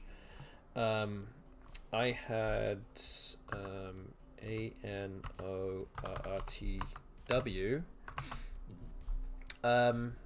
Which, yeah, I mean, again, as soon as I saw this rack, I was like, if you don't block this 9-timer lane, I will just play Tarot. Seems like a very somewhat straightforward move here. So we generate choices. It comes up as statically the best play. And I think if you simulate it, I think it comes up pretty much near the top as well also. So yeah, it's one of those things where I was like, it just kind of makes sure of the win. Warrant is also another option here, getting rid of the scoring. Well, she scores actually a bit less, but yeah, it seems to win. Yeah, that's the only more. other thing I saw in that position was playing Warrant. Yeah. I'm not sure what it does better other than keep the vowel. Yeah, exactly. Yeah. Like but yeah, maybe your fear is that you draw consonants after either and you'll be stuck. potentially yes. Especially with yeah, exactly. But yeah, I like this move. It kind of put me up by 97 points, with no real high-scoring bingo lanes possible. I don't know. I feel like that even 96% is a bit low. I feel like I probably win pretty much every time, almost every time here anyway. Yeah, it's hard. But hard to lose from here. So yeah, again with not much time left, I can just find Tarot and play it. So there's that. Josh's next rack here is this, which I don't think there's too much to debate here. He found the only bingo playable through the Eye of Tanis, which is Guiltier, 68 points. Which obviously just is gonna lose. Like, it's gonna empty the bag, and I'm not even close enough to you to win this game. But I decided there was no other thing to do. Like, I could try to play on the bottom on the 14 row and like open something huge, but yeah, I think I just Yeah, I mean, be 97 points down, and then if you want to open something in the bottom, you probably score like 10 points at most. And I could just probably hit that score hard, and there's nothing really. You don't even have an ass either, so it's hard to really open up the bottom lane. That gives you a kind of unique opening. So yeah, Guilty was played. So now you had 3 moves in a row. Smelter for 74, Josh for 66, Guilty for 68. It puts you now within about 30, but very lucky. yeah. Well, I mean, I was also very lucky in this game, and kind of rode that pretty much throughout the entire game. And with this move here, I have a lot of options through the G of Guiltier as well, so it kind of made my life a little bit easier. So DG in the YouTube chat saying Austin could get time penalties. I mean, at this moment, I'm actually I think I still have like a minute and a half left. Yep. So I have only used 3 minutes at this point. It's to the point where I was like, okay, I actually have some time to think about what to do with this next move. And I was like, well, I can see Wrangle, and there's Twangle, and I was like, well, I'm just gonna play something and just I'll be fine. And yes, I could have, if I didn't block the T of Tarot, I could have a Trollnet. But you know, that's just being greedy. So so yeah, Wrangle was actually the second best play. It loses a point to Twangle on the end game, so it's the second best move there. Yeah, you get 5 for the R instead of yes, I get 5 for the R instead of 4 for the T. So Josh had this rack, played Pay for 26. there was actually a nice play next to Smelter and Glean for 34. Kind of a, say, a hidden square there in the right side of the board, making Pre and Y go. Oh my goodness. Yep. It's gonna take me a while to see that. these are with Collins only hooks. And, there you go. Yeah. It's kind of it's it's not easy to see even if you are a Collins player for a long time. But yeah, that was 8 points fewer. And then just seeing Y go, and I could play Yap there. Yeah. Yes. Oh wait, I didn't actually. Wait, I played the wrong one. That shouldn't be there. No. Check the community. I'll make it. I can change the history of what happened really. So Pay and Zap comes down, and then I just play it for 4 to win this game. So yeah, I finished with I think 9 seconds to go out of 4 minutes and 38 seconds. I went 484 to 439. So yeah, very lucky for me.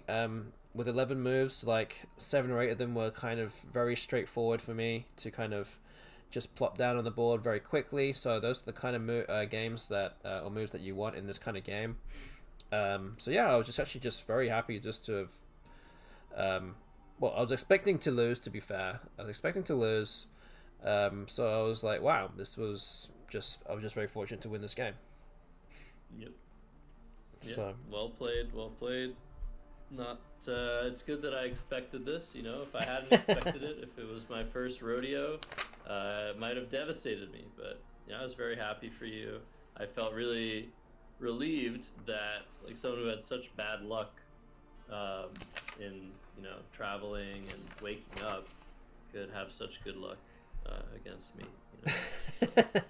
I used up all my my bad luck on other things external to the tournament, so yeah. Okay. Yeah. Well, thanks for having me on, Austin. It was fun. Yeah, no problem. We have another game that we played. Not sure when you're thinking about analyzing that one, but I'd be happy to help out as well. Yeah. There are actually maybe 1 or 2 games I could analyze in between. I mean, I'm probably going to try and speed through them pretty quickly before we get to R1 because we've taken a bit more time with this than I anticipated. A lot of time. So it's okay. I mean, we can wait. Let me see what I can do here. So one of the other games that I was going to go through was kind of one where I was like, I don't necessarily have to do it. So I could just do one more game first, and then we could go through the other game, unless you would prefer me to just do the next game straight away. It's up to you. No, that's fine. Go ahead. I'll listen in. I'll mute and come back to you when you're ready. Okay. Sounds good. Okay. So being Josh put me to 6-3. I had another win against Steve Osorio, 7-3, and then I beat Bob Lin. After being behind this entire game, he managed to give me a bingo, a penultimate move bingo with a Q. So I ended up winning that game by 37 points. And then I lost 2 games in a row after that. I lost to Daniel Blake, who was on fire in this tournament, early on in this tournament. Mainly due to the fact that I made a mistake. I played a phony in that game. I played the word cladodal, Cladodal, and I got it mixed up with a 9 that was cladodial with an IAL ending. So I was kind of oohing and eyeing about if that was a word or not, and then that was what I was actually thinking of, and I couldn't think of any other word that was close to it. So I was like, it has to be this, and that was the mistake that kind of well, it was kind of mid game anyway, but that was the mistake that really cost me the game there. Lost to Jason Abika in that game, or in the next game after that. I don't think there was really any way I could have won that game, to be honest with you. He got a 100-point bingo midway through, so I ended up losing by 60. Then I recovered with 2 wins against Judy Cole with a 185.9 timer, Leadwort. And I also beat Shauna Petrie by about 140 points as well, both scoring over 500 in those ones. But yeah, the next game I want to analyze here is game 16, the last game of day 2 against Josh Castellano, current SPC champion. And yeah, this was a long-awaited matchup for me. I was kind of looking at this one on the schedule because the first 19 games was basically effectively a round robin, so waiting to see when I'll be playing him. So yeah, let's go through this game, and let's see what we could have done here. So first move, I know that we're kind of a bit short on time, but I'm going to kind of go through it a bit faster than I normally would. So this is my first rack here. So I turned over all my tiles and I saw the W and I was like, oh, it was like one of those letters that doesn't go with eating to go make a 7. So I could play something short like wig. I could play, I could potentially exchange the W and just hope for something. But then I didn't think that bingoing, if I picked a vowel, I probably am not going to bingo a lot of the time. If I had another rack that was a bit more flexible with a vowel, then I probably might do that. But instead, I decided to go with the word Wigan, which is here, 26 points, keeping ET. Ends up being the second best play here. It's by like half a point or something. It's kind of not even. It's so negligible. It doesn't really matter that much. But yeah, it's up there. It's up there with one of the best players here. So that's that one. And it plays straight into Josh's hands because... wait, let me just update this here real quick. Okay. And then he has this rack here. So he has Ethereum and Anagram Sahiran too. So he needed the right letter there in the right place for 86 points. So already not looking too good there. This is my next rack here. Did think about this for a while. Lots of open vowels on the board. Also trying to see if I wasn't like missing some kind of hard to find bingo, which I don't think I did. So I did end up finding the best play here after a simulation, which is Liart. And as soon as I saw that, then I knew that was, to me, I knew that was the best play. And according to Macondo, this is the best play also by quite some distance, and you can see it here. It is the best play here. And then he has a bunch of constants. He plays denting onto the eye of Wigan for 18. It slows down a little bit.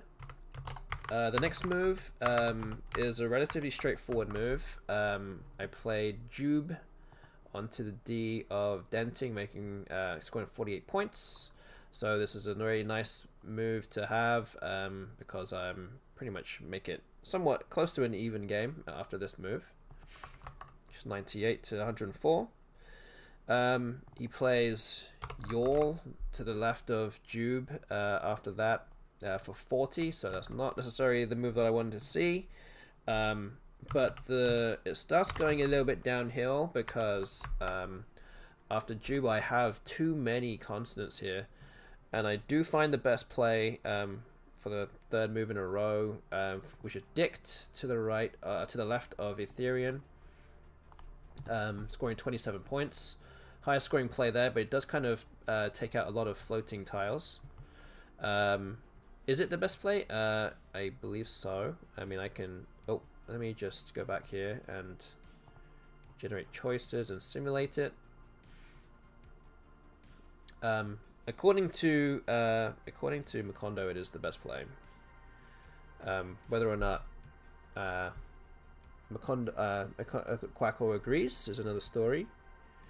But I believe it is, and I trust it, so there it is. Oh, it's close, but it's very close with Bled, keeping some good bingo-y tiles. But it's up there with a few other options. So I'm gonna move on from this. it does also give me potentially like ZEZO players here to have an easy comeback. Obviously he could also have that too, but yeah, not easy. But this is his next rack. He finds the highest scoring bingo, which is Woundia, or Woundia, however you pronounce it. 77 points. And I'm now down by about 100. My rack is now this. I tried to think for a while if I had a bingo through any of the floating tiles, and I couldn't see anything. And I was right, there were no playable bingos. I played BE to the left of Dict. Again, now that he just played a bingo, there's more chance that he could probably have the Z now, or even the K or something big. So I thought, well, this is the time to play it here and score some points for myself. And then he has a higher scoring play here as well. So he has Quark for 54 points. Again, another big score on his side. 275 points after 5 moves. I'm looking in real bad shape here. Down by 121 points. Though fortunately, I do have the word outline, which anagrams to illusion. And it plays to the left of Yaw for 63 points. So I'm keeping myself at least in the background somewhere.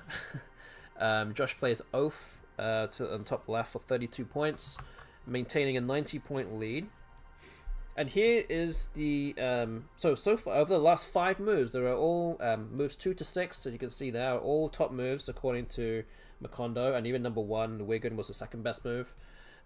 This one is a big mistake here, although it was still the second best play. Let me just put this down for you. So this is my rack, and I saw the highest scoring play, but I wasn't sure enough to play it, and I didn't play it, and it could have easily it could have been a big mistake, but what I ended up playing was actually the second best play. So this was the best play here, Threeper.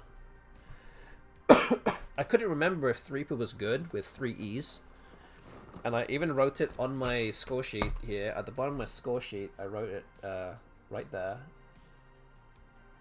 So, but then at the same time, I was like, yes, I was thinking, do I just need to play this?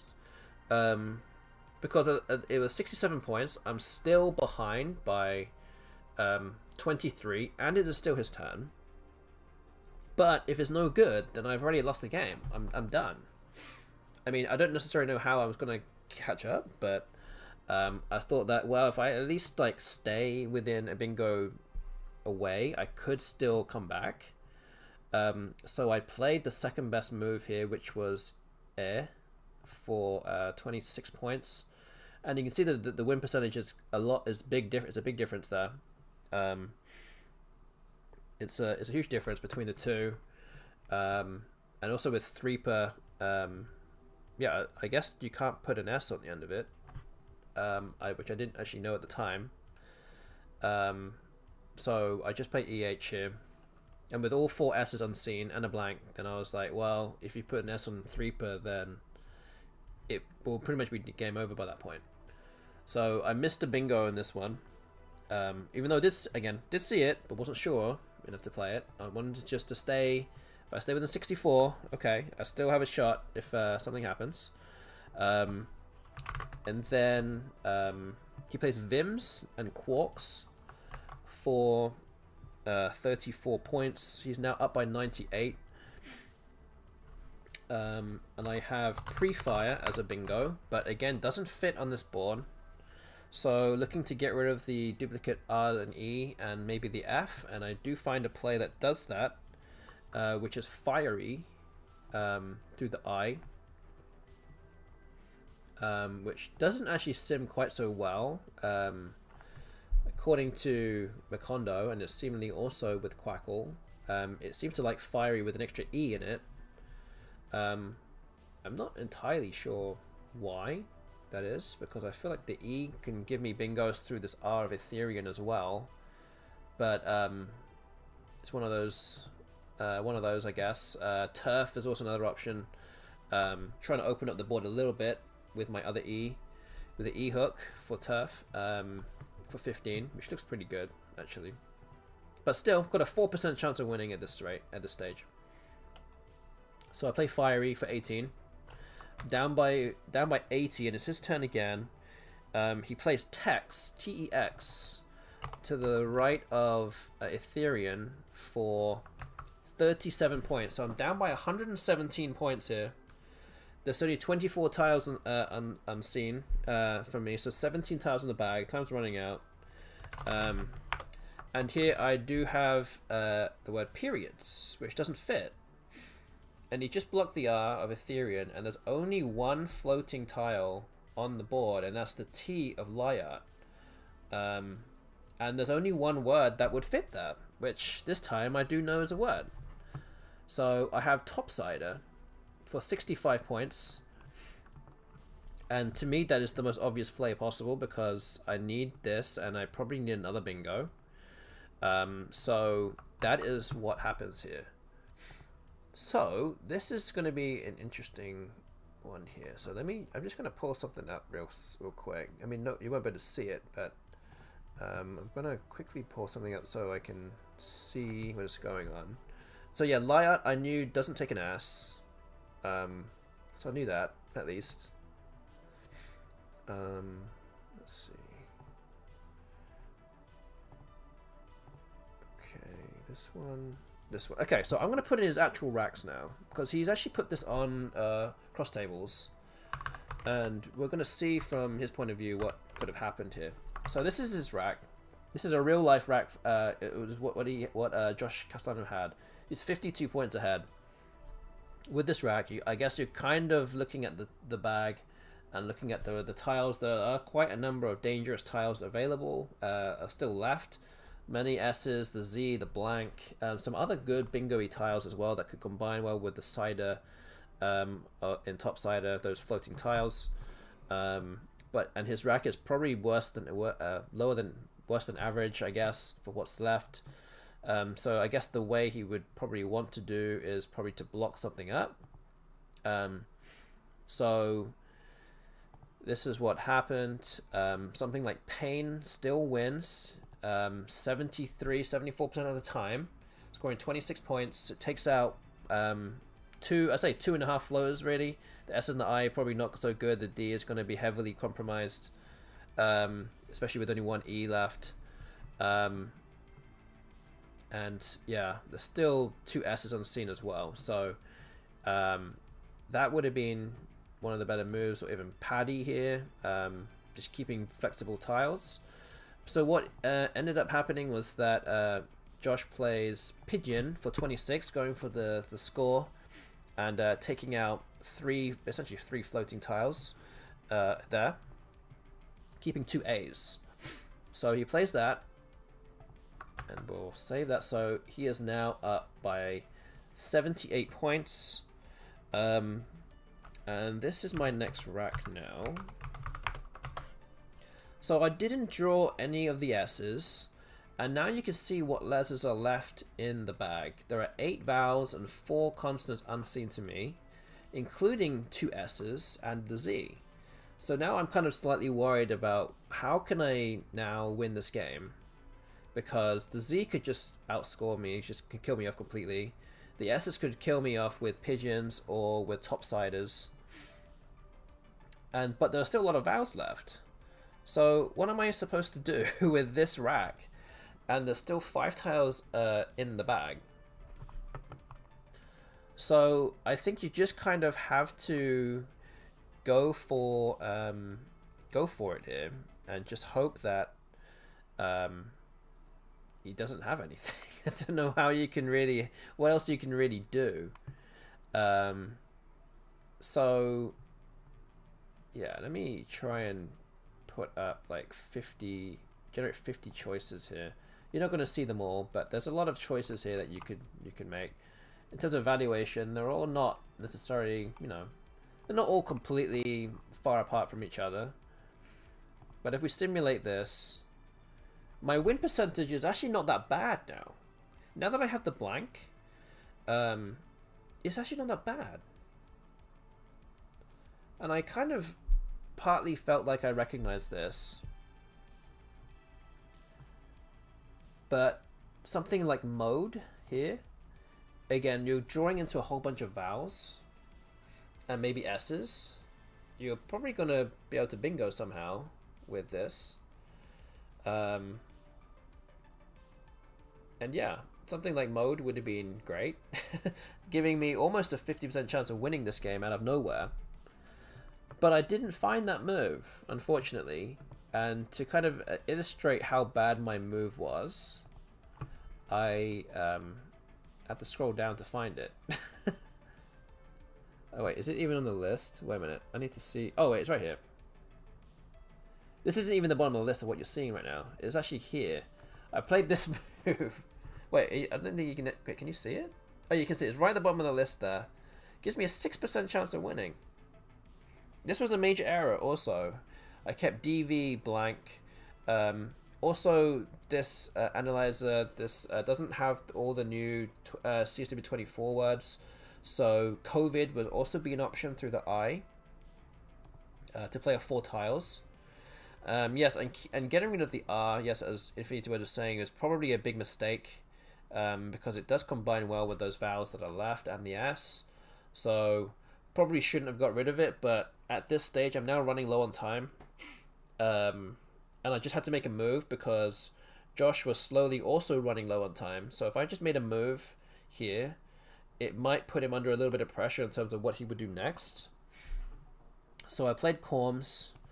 Again, not my finest move, but here we are, 63 points behind at this stage. And we're going to see what Josh's next rack is. And it's this. He has this as a next rack. He drew the other, all the other remaining A's. He drew 3 remaining A's, didn't draw the S, and didn't draw the Z. So, I mean, obviously, unbeknownst to me, I'm just kind of sitting there with Corms, about to play Corms, and he has this rack, and it's, yeah, a problem. But even so, he's still 63 points ahead, and the rack and the letters left are not particularly great. I mean, there are lots of threats available here with what he could do, or what I could do. So if we generate choices, pretty much everything doesn't score enough points. So he is in danger here of being hit with something like zests and pigeons, or assez, how you pronounce it, assez, A-S-S-E-Z, and topsiders, or just a bingo of some kind. So there's a lot of different things that could happen, and with his rack not being flexible enough to be able to counteract any of those, all of those threats, he's in a bit of trouble here. So if we simulate this this move, you can see that Pal comes up top most of the time. It looks like that it probably loses 1 out of the 8 times. But yeah, that is what. Well, that is what would be the best play, but he didn't play this. So actually, what he actually played was actually not on the list. So we simulate this now. So anal was actually the play that he made. He wanted to block zests, and again with a bit low on time, he plays anal, keeping AAAO. And again, you can't really block Zest because Zest and Assez would both be available. And now that he is now a 47% chance to win after this move, despite still being up by 71 points. So let's move on to the next move. And I have this rack.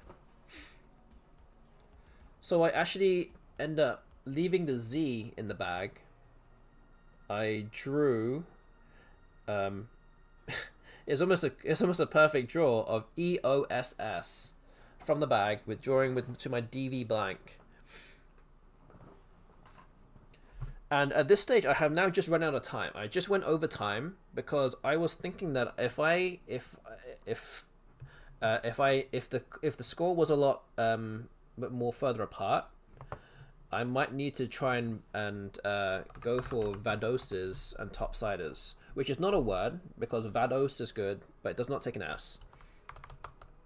So I went over time and I was like, wait a minute, look at the score. Wait, let me just update the score for you. I'm now 71 points behind, sorry, and he has 28 points on his rack. So I can afford to go overtime by like 3 minutes and I can still win. Or 2 or 3 minutes and I can still win. So I went over by a little bit so far. And then I saw something. I saw it. I saw a winning play. So here are the moves. There's 2 bingos playable here through the R of topsider. I played divisors for 69. And there's also Salvels through the L as well for 74. Again, if you're not 100% sure of Salvels and then you shouldn't play it. Just play divisors and make sure of the win. But I did not see. I was running low on time. Actually, already went overtime, and I saw divisors, and I was like, thankfully, I had the presence of mind to just take an extra minute and just think about what I'm doing rather than just playing a phony out bingo that was not going to stay on the board. So I played divisors, and with a 10-point penalty, I ended up with 428 to 412. I managed to win by 16 points behind, despite being behind pretty much the entire game. In fact, I was behind the entire game, apart from the countback. That was it. That's how I won the game. So it doesn't matter about being, even if you think that it's really, even at this point, right? At this point where like topsider is not in, and I'm 261 to 378, I'm down by 117 points on this board. You can still win. It is still possible. So I managed to, I wanted to go through that because despite how bad things look in this game sometimes, from this point onwards, from this point that you see here, there's 17 tiles in the bag. I'm down by 117 points. There were only 5 more moves to this game from both of us, and then that was it, and I managed to win. So yeah, the main reason that Josh said he lost was because he actually mistracked. So I think when he played pigeon, he actually checked off the D rather than the G. So he actually thought that the G was still left, and there was actually no way really to bingo or come back after that. So that was a mistake on his part, and I think he would be ruining that miss, I think. So yeah, it was all came down to a tower tracking error. So yeah, I managed to win that one, a game I shouldn't have won, and finished 11-5 after 2 days. And then there was another game that I was going to go through against Becky Dyer, but I won't go through it right now. Essentially, she started off with 2 bingos. She started with a nice page boy, a natural page boy for 84, and then played Decryal for 73. First 2 moves, going up by 121 points.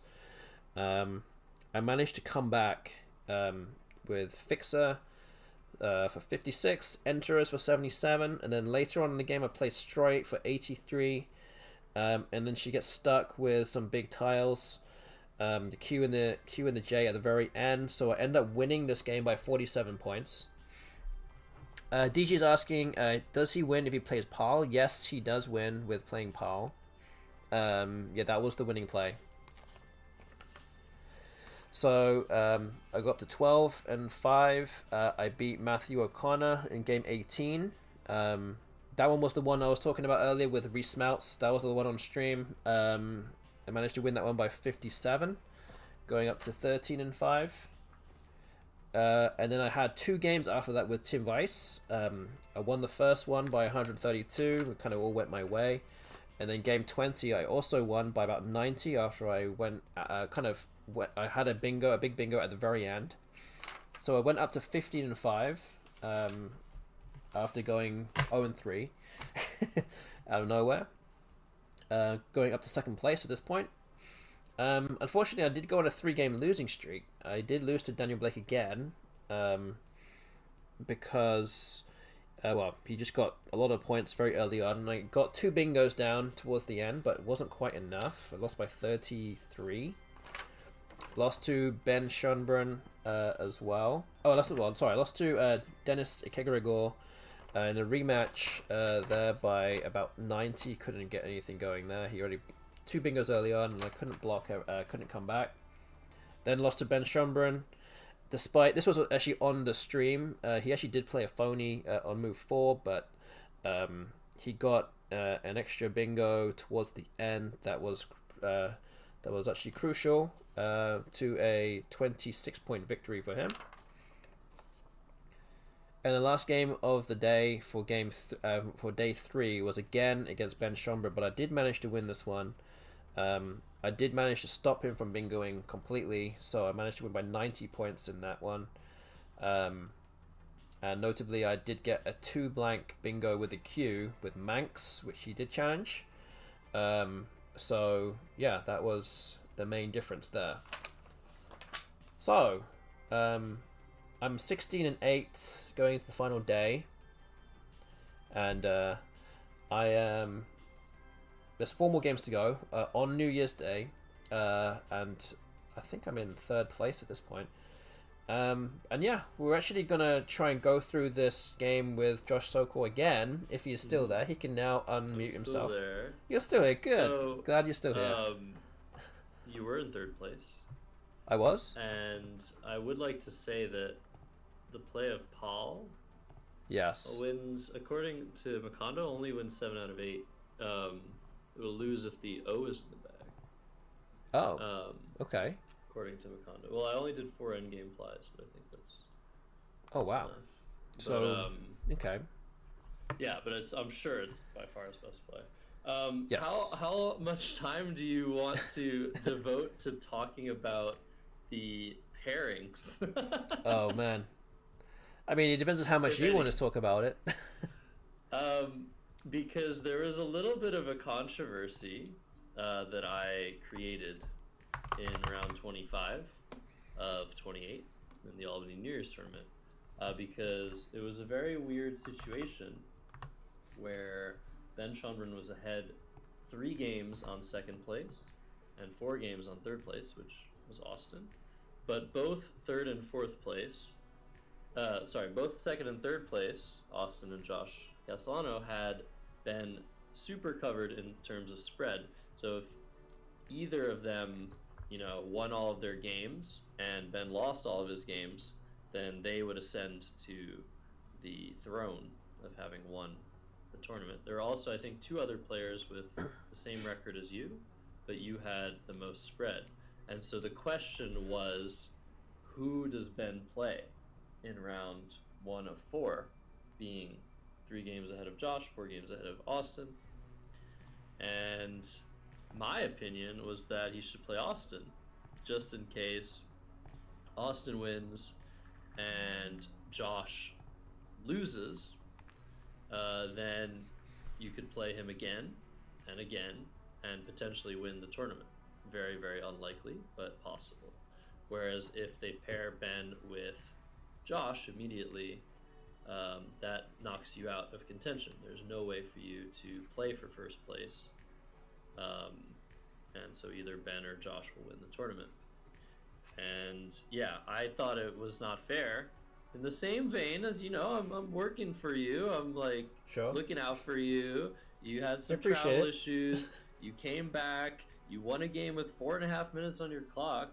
You should get a chance to play for 1st place. But what was funny about the situation is that, I don't know, I didn't raise the issue very maturely. I think I was just like, you guys need to stop. Like, we need to discuss these pairings, because everyone was already sitting down to play each other. But honestly, it's like, neither here nor there. It didn't really affect me, and no need to put extra stress, even if I think the pairings are wrong, unless many people came out and agreed with me. And it wasn't really the case. You were not like saying you really agreed with me necessarily, and you don't have a strong opinion. There are other people, like Josh Greenway actually agreed with me. He didn't know that I was complaining because he was busy with the stream, but he also agreed that you should have been given a chance. But the reason you weren't given a chance is you had less than a 2% chance of winning according to the evaluation of the pairing system, which is fair enough. And they wanted to give Josh the best chance of winning in his circumstances of being 3 games behind with 4 to go. And it's a sensible decision, but I think it was wrong, philosophically speaking. So yeah, what you said was was factually correct. All those things that you just said. Yeah, I mean, obviously, it would be nice to have a shot at winning the tournament, even though I have to win.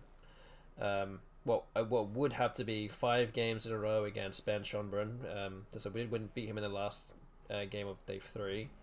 But then again, it kind of made me think, like, why was I pairing up against him on end of day 3 if I couldn't, if I was basically like, so I was still in 3rd place at that time before the last game of the previous day. Ben had lost to me, and then Josh had also lost his game. So my win percentage would actually have gone up to something still below 2%. So right. It was kind of like, it was kind of like. Whenever you paired against Ben. So that's the only thing that I was wondering about. Is like, if I really had a less than 2% chance of winning, then why was I actually paired up against Ben in game 24 anyway? I guess the explanation is that there was a chance that if you had won by more and Josh had lost by more, you would be ahead in no, that wouldn't have changed anything. Okay, yeah, I don't understand it. Yeah, maybe there's just fewer games left. I mean, Ben would have been, well, there's still 5 games to go at that point, and Ben would have been 3 games ahead of Josh. So maybe that probably was a factor to some degree. But my personal win percentage was still going to be, I don't know, less than 1%. To hope that both of those guys ended up losing their games to some degree. Zetetic is also saying this pairing system seems too subjective. Why can't rules be made where every pairing situation is handled without the need for subjective decisions? We might get there. I mean, the pairing system that's being used was developed by Josh Castellano and Matt O'Connor, 2 players that were playing in the CSW division, so, collusion, but it's okay. But it's much better than the previous system of 2 pairings. And the reason it's in place and it's automated is that it takes a ton of stress off the organizer / director, right. Kieran's shoulders, in terms of having to subjectivize pairings. So it actually has it all set up in a way that is not subjective. It knows how to handle every single situation, and it's made to not be questioned, which, like, if it's a good system, which it is, then there's no real need to question it. Like, the decision it comes to is going to be sensible in some way.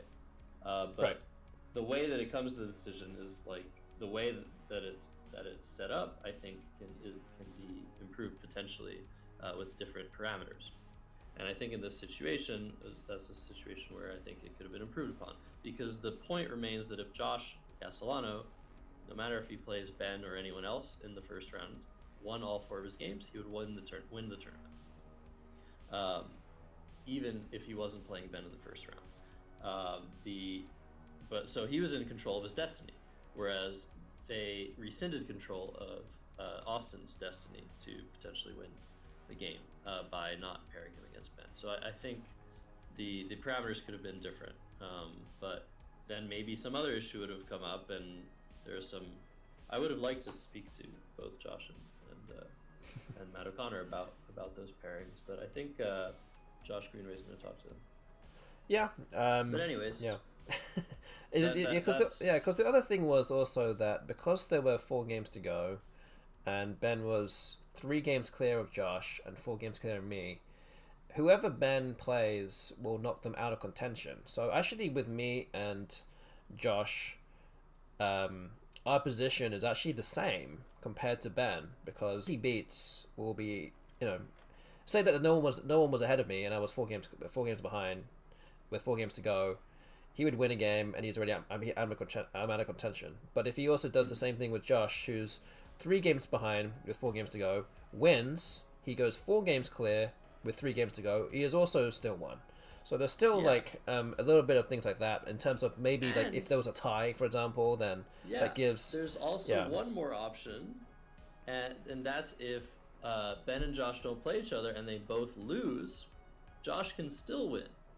Yes, that is still true. Yes, that is true. Anyways, that would have at least taken things to another game potentially if some of the top people at the top end up losing.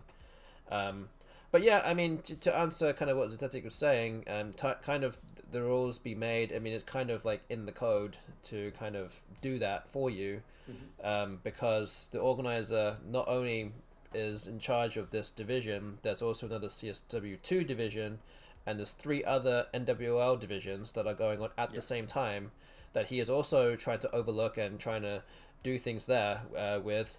So you kind of want to let the machine do its thing without intervention, and if it's because if you start intervening with those kind of things, you might end up kind of undoing some of the some kind of, you know, something that was already being programmed to do based on purely maybe just based on personal feelings rather than subjective feelings, and rather than hard math, you know.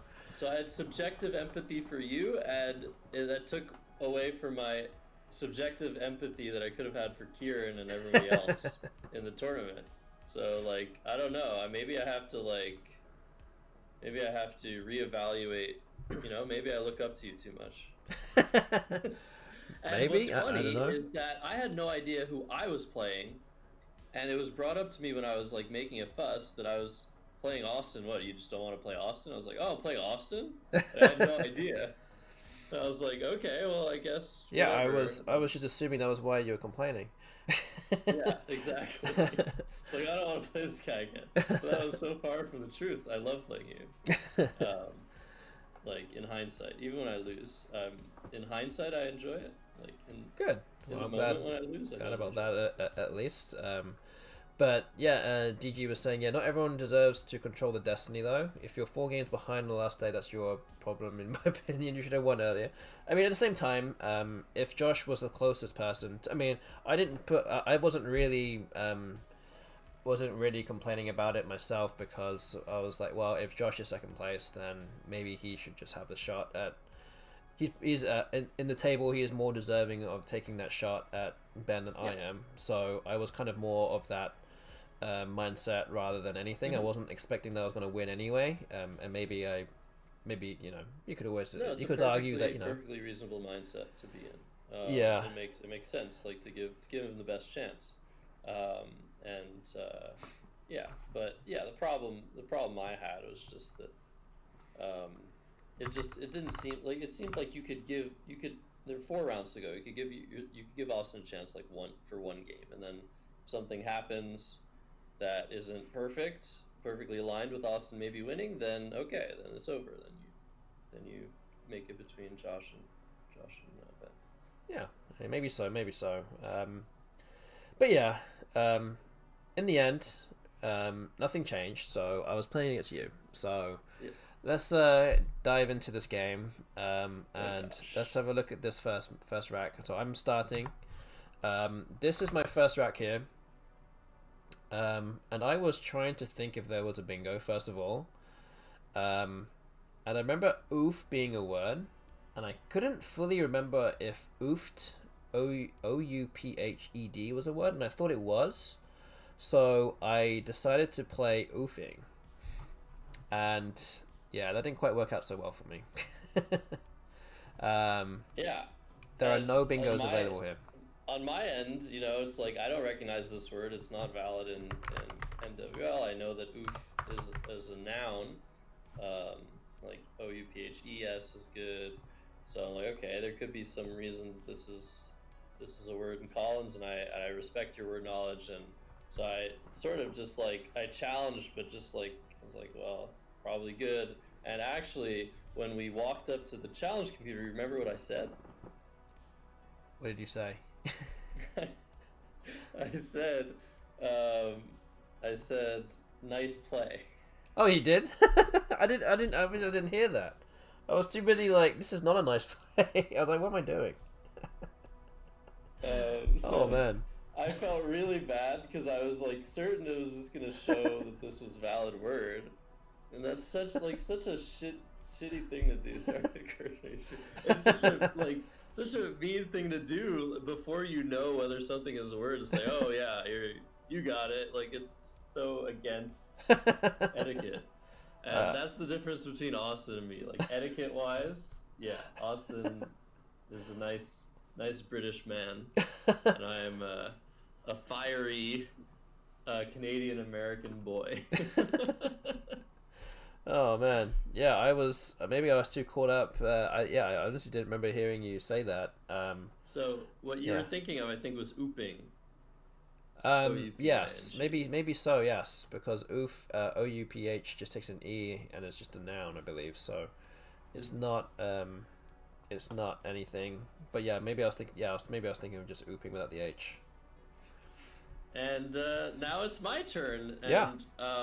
Another thing that I don't like to do is deal with opponents having phonied with a blank. My rack was EINPSUZ. Okay. And with no knowledge, I have great options here. I could play upsize for 54. I could play unzip for 38, keeping ES very strong. But now I know what Austin has. And so I have to think about every single letter that I'm deciding to play, if any, and whether those letters are going to give back a bonus. Now, over the years, I have improved at this, and I can usually come to the right conclusion in the North American lexicon, and just after a long period of time, just looking for your plays, figure out what the best course of action is. Unfortunately, with all these new words that I don't necessarily know in the CSW lexicon, I take more of a cynical approach and think that there's probably something that I'm not seeing or that I don't know. So, okay, I'll look for things that I do know, but only to an extent, and I don't want to waste too much time, spend all this time like going through possibilities when I don't have the possibilities in my knowledge bank. So okay. Here I was thinking, all right, if I play upsize, I'm giving back an S and an E. Those are the two best bingo tiles. So does that give him a bingo? And I looked at the E, and it looked like there was something there. Like, there's something with EGHIOPSU, and I thought there was a word, but I couldn't see it. I couldn't anagram it in my head, so I'm like, oh, I'm probably just thinking of esophagi. It's close to esophagi, but there's a U in there. So I don't think there's a word that I see. But if I play unzip, I'm giving back pouching. And so I didn't want to play unzip because that's going to be easy for you to find. Just play pouching. And then I thought about, okay, maybe if I play zip, it might be safer, but whatever. Let's take 54 points. I don't want to shoot myself in the foot. And I played upsize. And then immediately, yes, I realized what I was giving back after hitting the clock. Yes, so upsize is an option here for 54, high scoring move. So yeah, so again, keep getting rid of the keeping the N is always a good thing here. Oh wait, what's it doing here? It's not recognizing the play. Okay, let's do this. So this is my rack, and yeah, I have no N. Actually, I will be honest though, I did not see this word until you put the floating tile on the board. So I played the only bingo here, which is Pishog, onto the E, which scores more points than the S.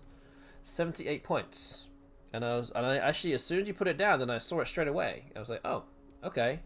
but I wasn't expecting you to open up something for me. And I saw pouching and I saw Gumphian as well through the N.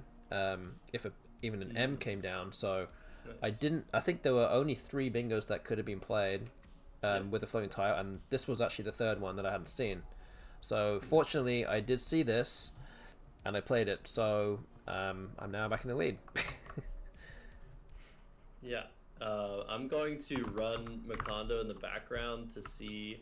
I estimated that not playing Zip and giving you Pishog was around a 14. I wrote 14 down. 14-point mistake, something like 15 points.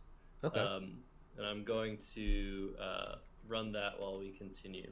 Okay, But sounds my good. next rack here was not so good. It was ELNNOPUV.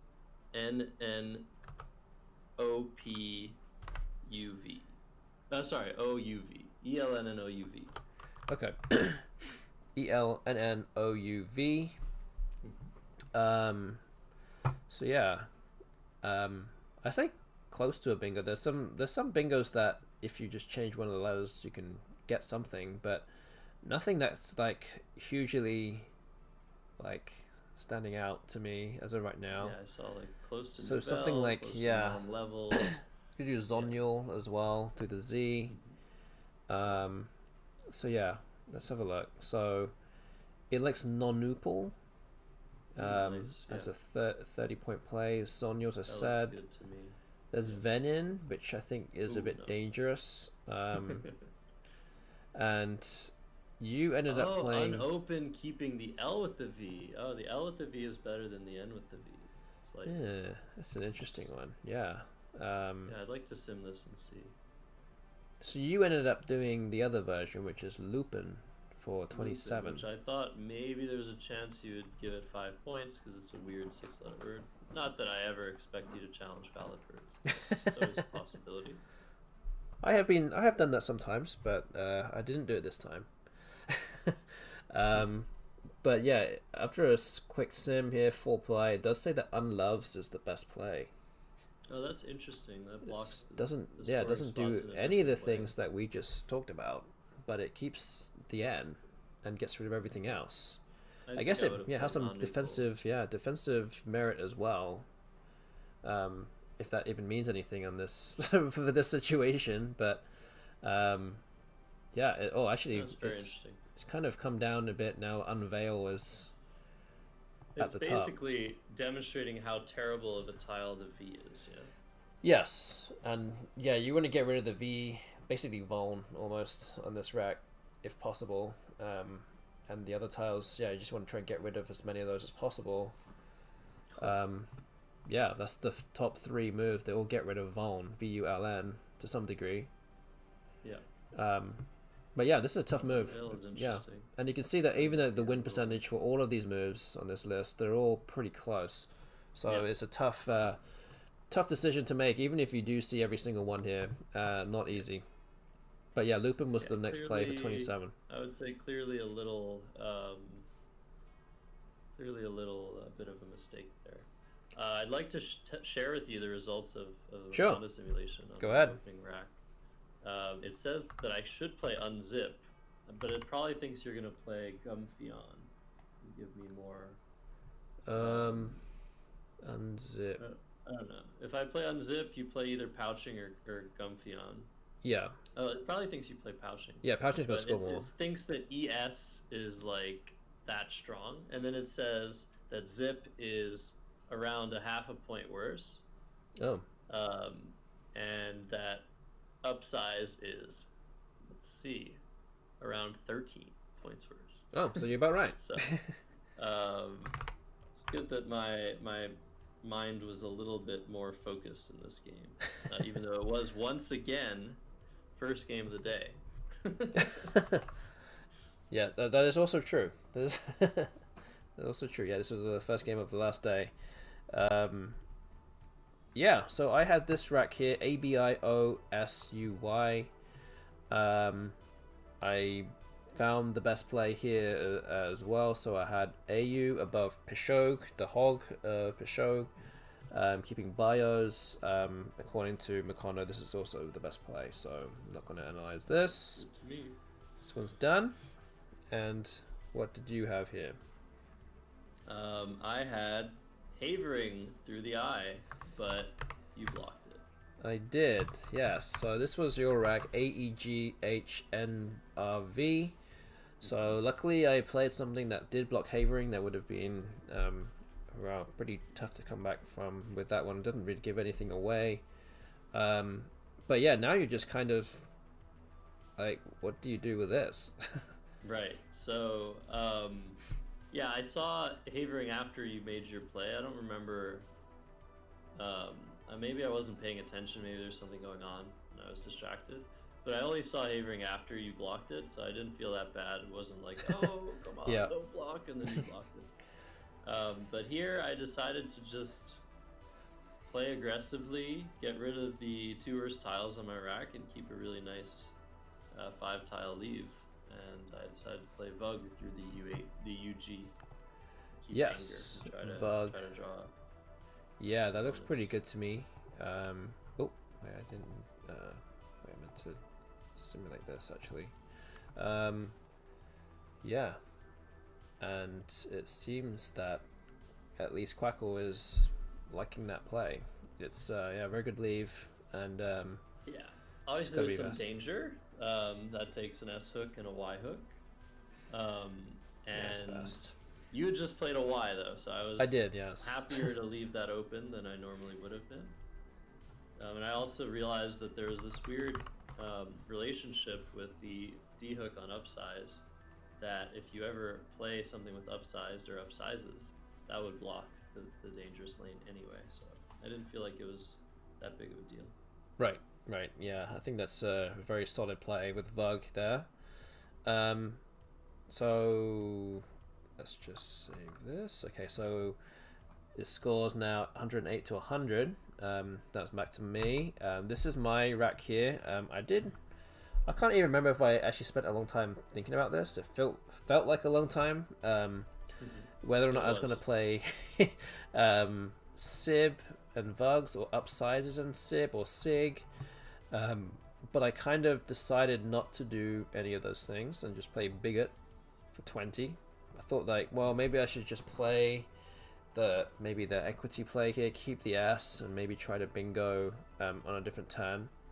And according to Makondo, that was also the best play as well. Great. So happy that I found that and played that. So, and yeah, also you can do agrees. better than like 30 points with Yeah, the S here, yeah. keeping bad tiles. So yeah, I had no clue that you had an S on this move. It seemed like you were going for one of the hooks, not necessarily that you had one already. So yeah, a nice play. Yes, thank you. Yeah, maybe in a different time I would have not had the discipline to have waited to play off my S, but felt like I could probably wait for a better opportunity to play the S. So yeah, got 20 points for this, and yeah, you have this rack now, which is anagrams to Tanager. Not much to think about here because it is the only playable bingo and space, so don't even need to do anything with that one. That one came down. Josh found that one. Here for me, I have this rack, so I guess thankfully Josh put out a flow that I could bingo through. With the T of Tanager, I have Noisette or Teostinti, which can play in any different direction you want to play, all scoring the same number of points. And yeah, I think I actually made a bit of a mistake where I played it. So all of these other moves are kind of not so good. But worth noting that if I hadn't played Tanager, you would have had a bonus to the B. But... yeah. Oh, sorry. Yes, I did have Ebonites that was ready to go there as well. But yes, it did block one and open another. But yeah, what did I do? I did Noisette, but I played it like this. You played it at 2A. Yes, I played it like Doing this, and then it one wasn't until huge when spot. when I was analyzing this game, and I was like, why did I play it like that? Why did I not scoot it over one? Or why did I not? I don't know. I was confused, and I don't think it's really that much of an error. But out of the four different Yeah. options, McConnor didn't like the way I played this.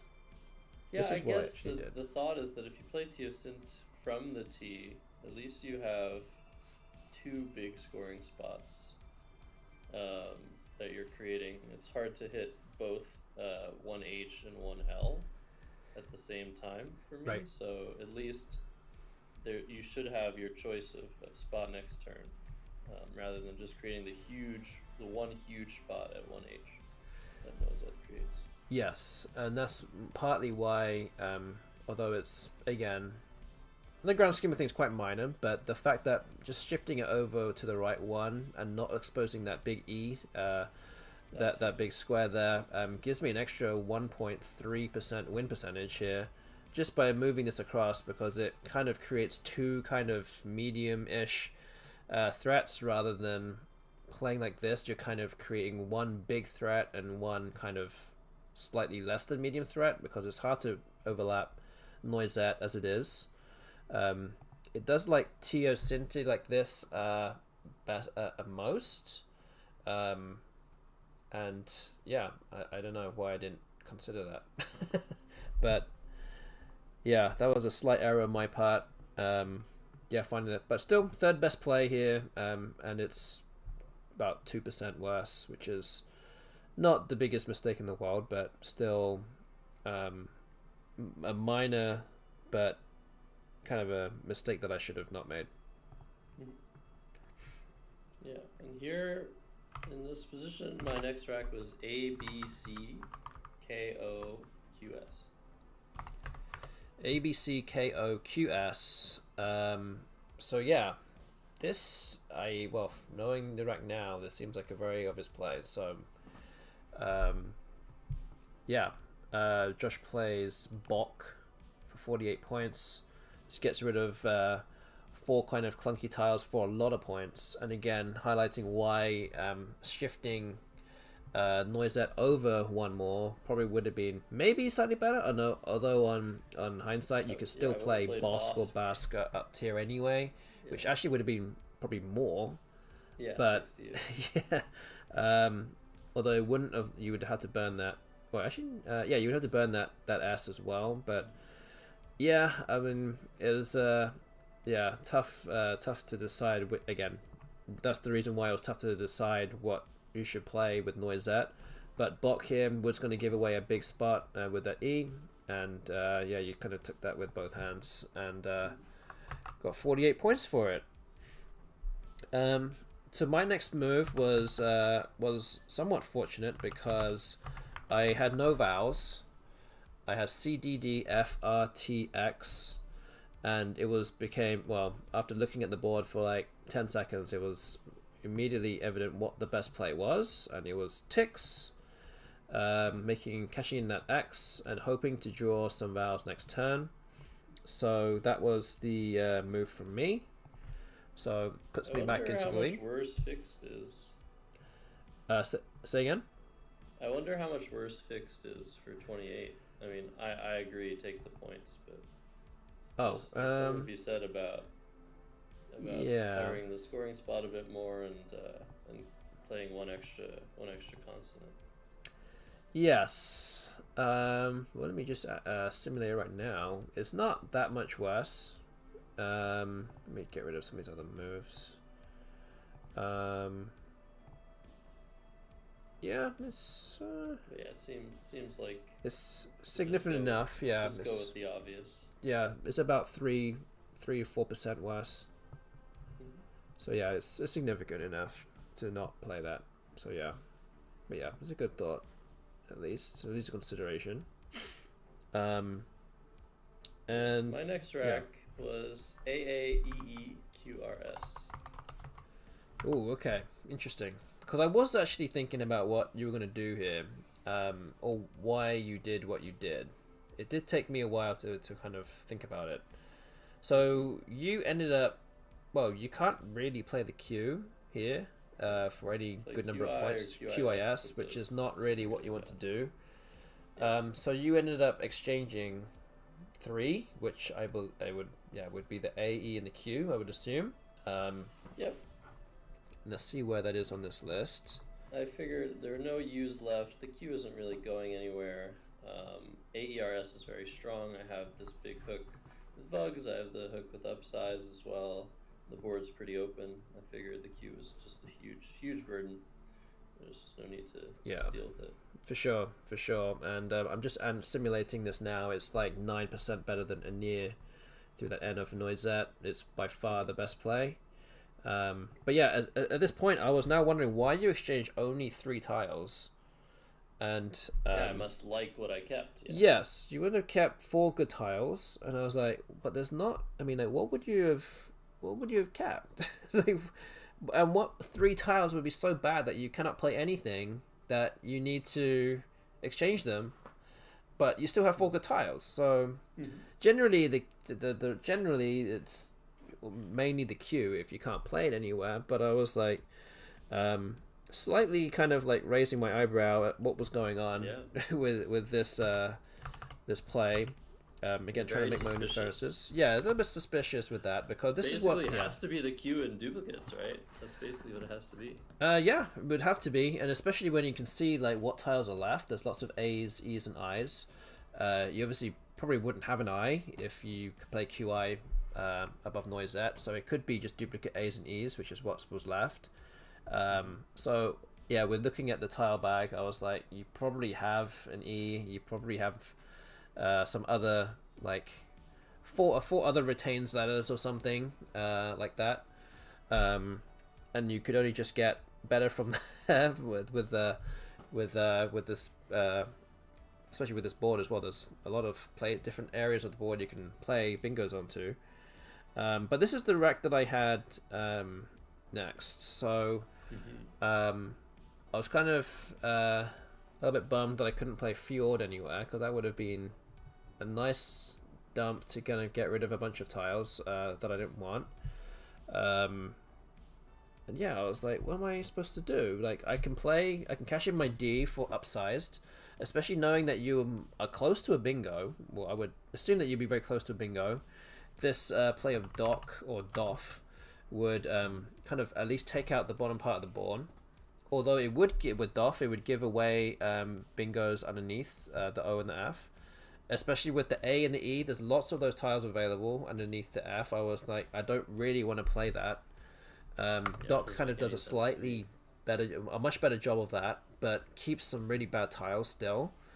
So I was kind of thinking of those kind of things, and how can I get rid of some of my bigger tiles? And I couldn't really come up with a great way of doing that. So I just played Jerd instead, getting rid of the J and one of the D's, and was like, well, maybe if you don't bingo, I could maybe get something with the D of upsize next. It's quite possible. And yeah, I'm just trying to get rid of some of these clunky tiles first. Yeah. And a lot of sense.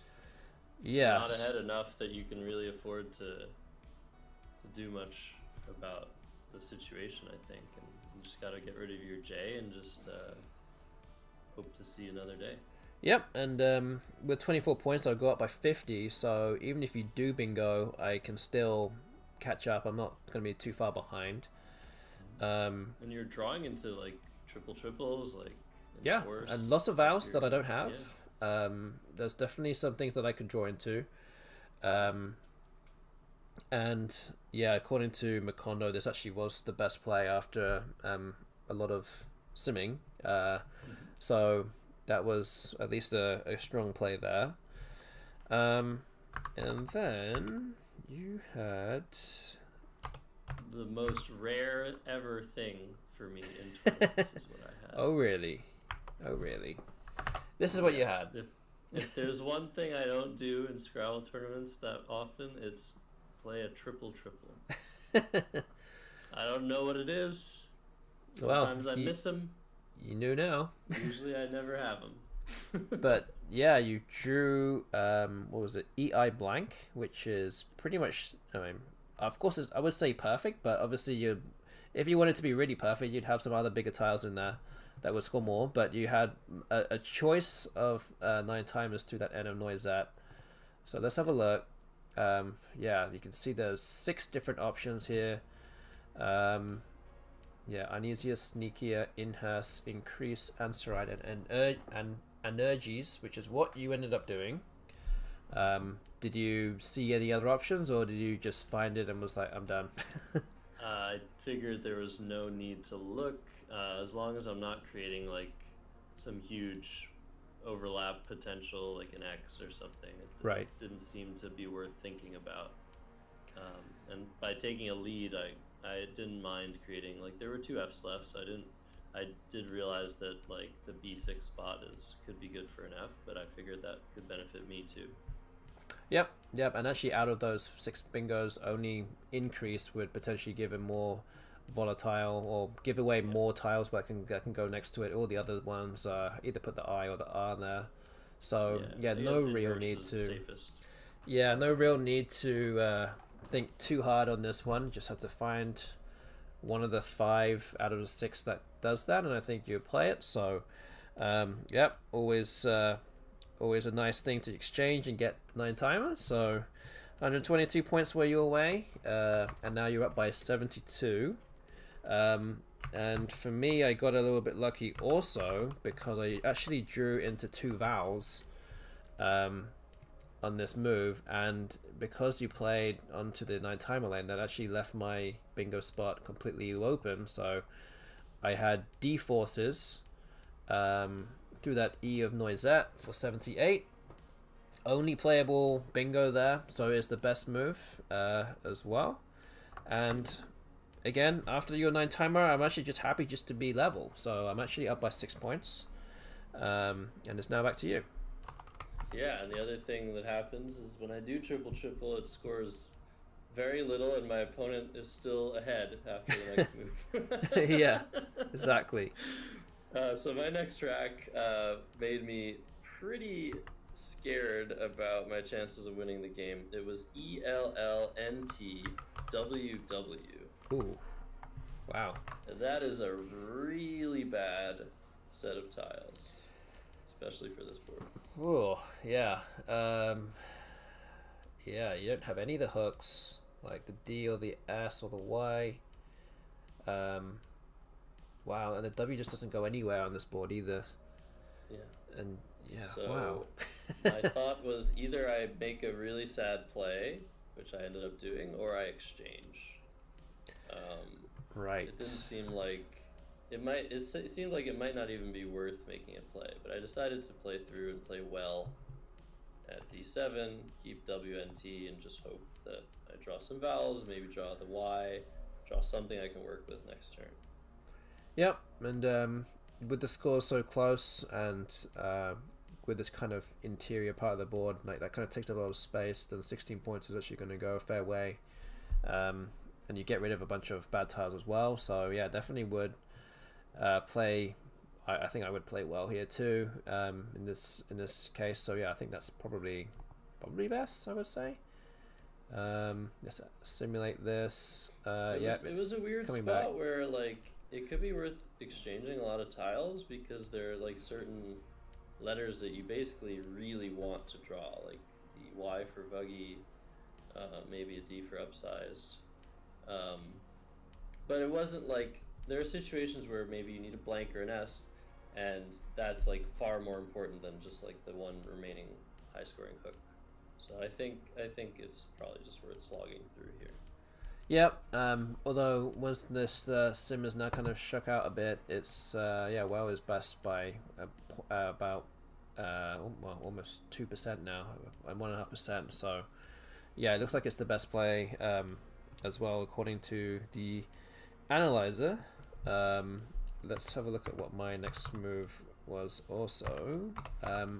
So yeah, if you were not really happy about your winning percentage, I also was not particularly happy about mine. I have ILNNOQR, So for me, there are really only two possible things that I can do. It was either to play Qin, Qin next to Bigot, or play Sank onto the Sea of Bok. And with three eyes still unseen, playing Qin here was actually going to be very scary, especially since I'm already 10 points behind. This was scored 22, and any parallel play in column K is probably going to score about 40 points, and I'm going to be about 30 points behind after this move and Josh's next move potentially. So decided to play with a little bit of defense in mind, take a 5-point hit and play Sank here, yeah, at least make it a bit more difficult for you to score some points if you don't, if you at least have an eye. And also with the fact that sense. yeah, so also the thing is that if you have an eye, I have the N to go next to it as well. Yeah, So I was kind of thinking about that. The other thing I'm thinking is based on the play of well, I don't know when I would be keeping an eye with that play. Oh, that's like true. I don't Yeah, think I would that's be true. keeping IE. I would probably be playing something else. So why would I play well? If I had an eye, I would probably just play will and keep the E. So I feel like you can actually come to the conclusion that I'm very unlikely to have an eye So after yeah, well, but still, I'm drawing 4 tiles. There's still 3 eyes left, so it's still a pretty big I risk. was also wondering that maybe you had like another E, which is possible, but I couldn't. I mean, I think I tried to make some kind of inference on it, and I couldn't quite really. I could make cases for that fact that you actually didn't have an I, or the fact that Right. I mean you could have also would have may have had an A for wall. There's loads of more A's out there too. So I was Right. like, maybe you have more than one E, and you're still holding the I. That you might have IE something or some as a leave. Um, Yeah, maybe. Again, it is possible, but like if you do have an I, and I could potentially just lose the game right here, or lose Very quickly. control of Yeah. the game right now on this turn. Yeah, it's risky. Zoral It's is yeah. interesting. It sets up QIN. Maybe QAT sometimes. Yeah. I like your choice. Just be as safe as possible. Complicate the game. Don't give your opponent just easy shots back into it. Because if I don't have the Y or any clear plays, like it's a very difficult situation to navigate. Yes, exactly, and like especially when we're talking about the Y. Normally, the Y is not particularly a great tile, but if you look at the board right now, um, you can put it next to the 3 B of huge Bigot, spots for it. yeah, and Sty, and Vuggy. So, yeah, the Y is now like The like best the tile. new S in this It's game. literally the best tile you can have. Yeah, it is, and I was like, why? There's especially when there's no S or blank unseen as well. It kind of completely like, um, you don't have the blinkers on anymore. You're like, okay, what letters are going to be good? That's going to help me, and the Y was now shoots right to the top in terms of like, its value on this board. So again, you're kind of taking the value of what the Y would normally be, but now you're kind of putting it on steroids almost with this kind of board that you're given, and it's now worth a lot more. Um, so yeah, I played Sank here. Third best play out of these candidate plays. Didn't want to lose the game in one turn. And yeah, so what was your next one? DEIMNTW. DEIMNTW. So yeah. Pretty good draw of DEMI. DEMI. Yeah, that's pretty decent. Yeah, with that. Wow. Yeah, it's again just to say I'm happy that I didn't play QAN at least. I know it's all in hindsight, but yeah, this is not a bad spot for you now because No, it isn't. you have And good scoring opportunities. obviously, the bottom of the board, there's some risk there for pretty much the entire game. And I decided here that I wanted to sort of create some outs just in case something bad happens. So what that means is instead of leaving the Y hook on Vuggy, where you could maybe score just like, you could play Foyer for like 60 points and not open anything new and just be like winning the game. Instead of that happening, I figured I would play something with upsize now that I drew a D, score some points, and okay, after upsized, now that Y spot is, is dealt with, but there are new spots to be worried about, such as underneath when you were explaining why you didn't want to play Doff earlier. For the same reason, Do is dangerous, creating a 15-row bingo spot. But at least in that case, there would be some stuff open for me afterwards, so it wouldn't be just death immediately, basically. So that's why I played Do. Yes, I also think that's a great choice here. If we try to simulate it a little bit, it comes out, yeah, pretty much, yeah, it's way ahead. It's like 5 to 6% ahead of anything else. Dim is another option as well. But yeah, as long as you play upsized and take out that spot with the triple, with Vuggy, that gives you a much better chance of winning, it seems. So, yeah, Do is the play. I could probably infer, well, not necessarily. I could maybe think that you don't have the Y because you would have played Yin and Vuggy, but maybe you realize that you could just keep the Y and you don't need to play it and you want to get rid of your Q. So you could have had the Y with Sank, I think. Potentially, yes. And that actually would give way, the Dewey hook. And I don't know, there's actually probably some bingos that could fit with the Y there too. Yeah, the Y is still really strong. Very strong, even stronger now, Dewey. Yeah. Very strong. Really good tile.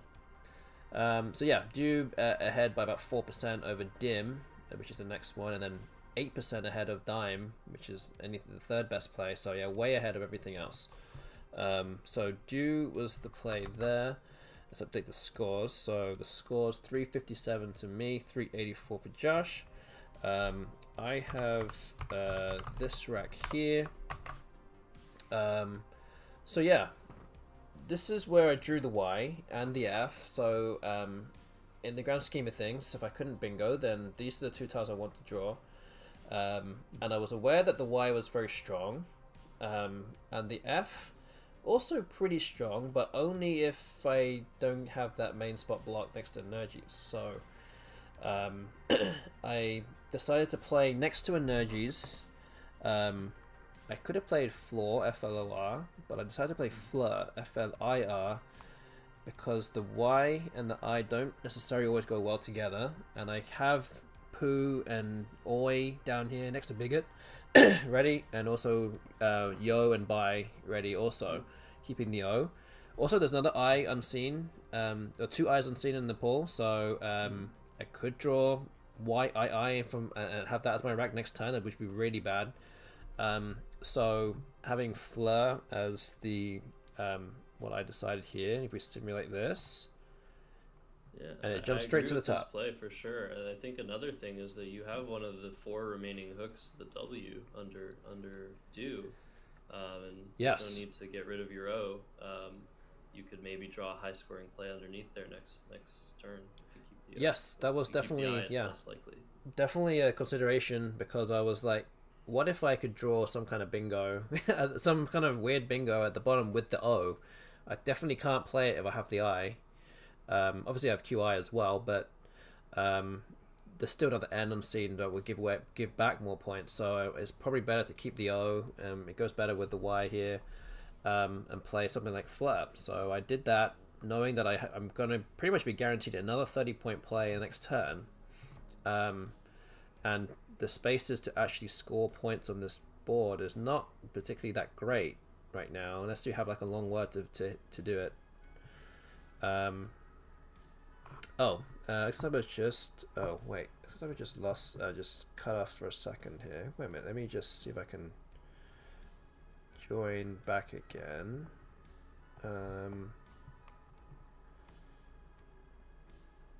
This window, okay, let's see. Let me see if I can just get access over back onto the call.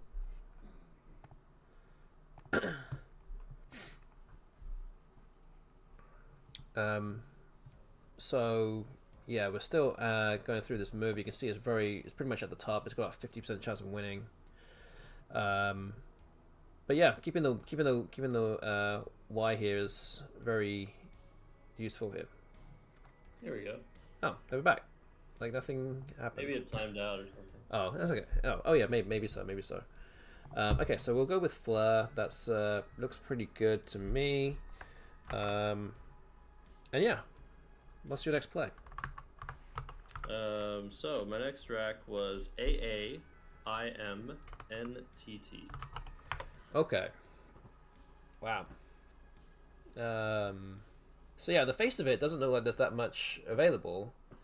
I think if you just look at it from beginning, from the start, you look at the queue and play Canat or Cat, even Zamia, you might even consider for the Z. Those were the three plays that I had thought about for a few minutes. Yeah. But I think you came up with something even better than that.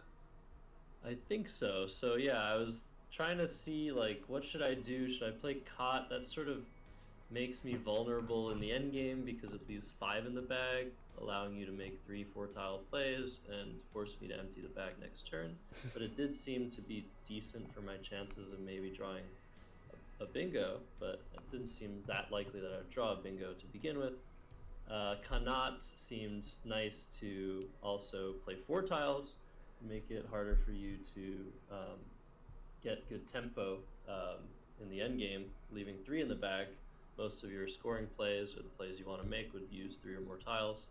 But I also recognized that the Y was still really good, and you could make a 2-tile play with the Y and still be in a position where you're not emptying the bag.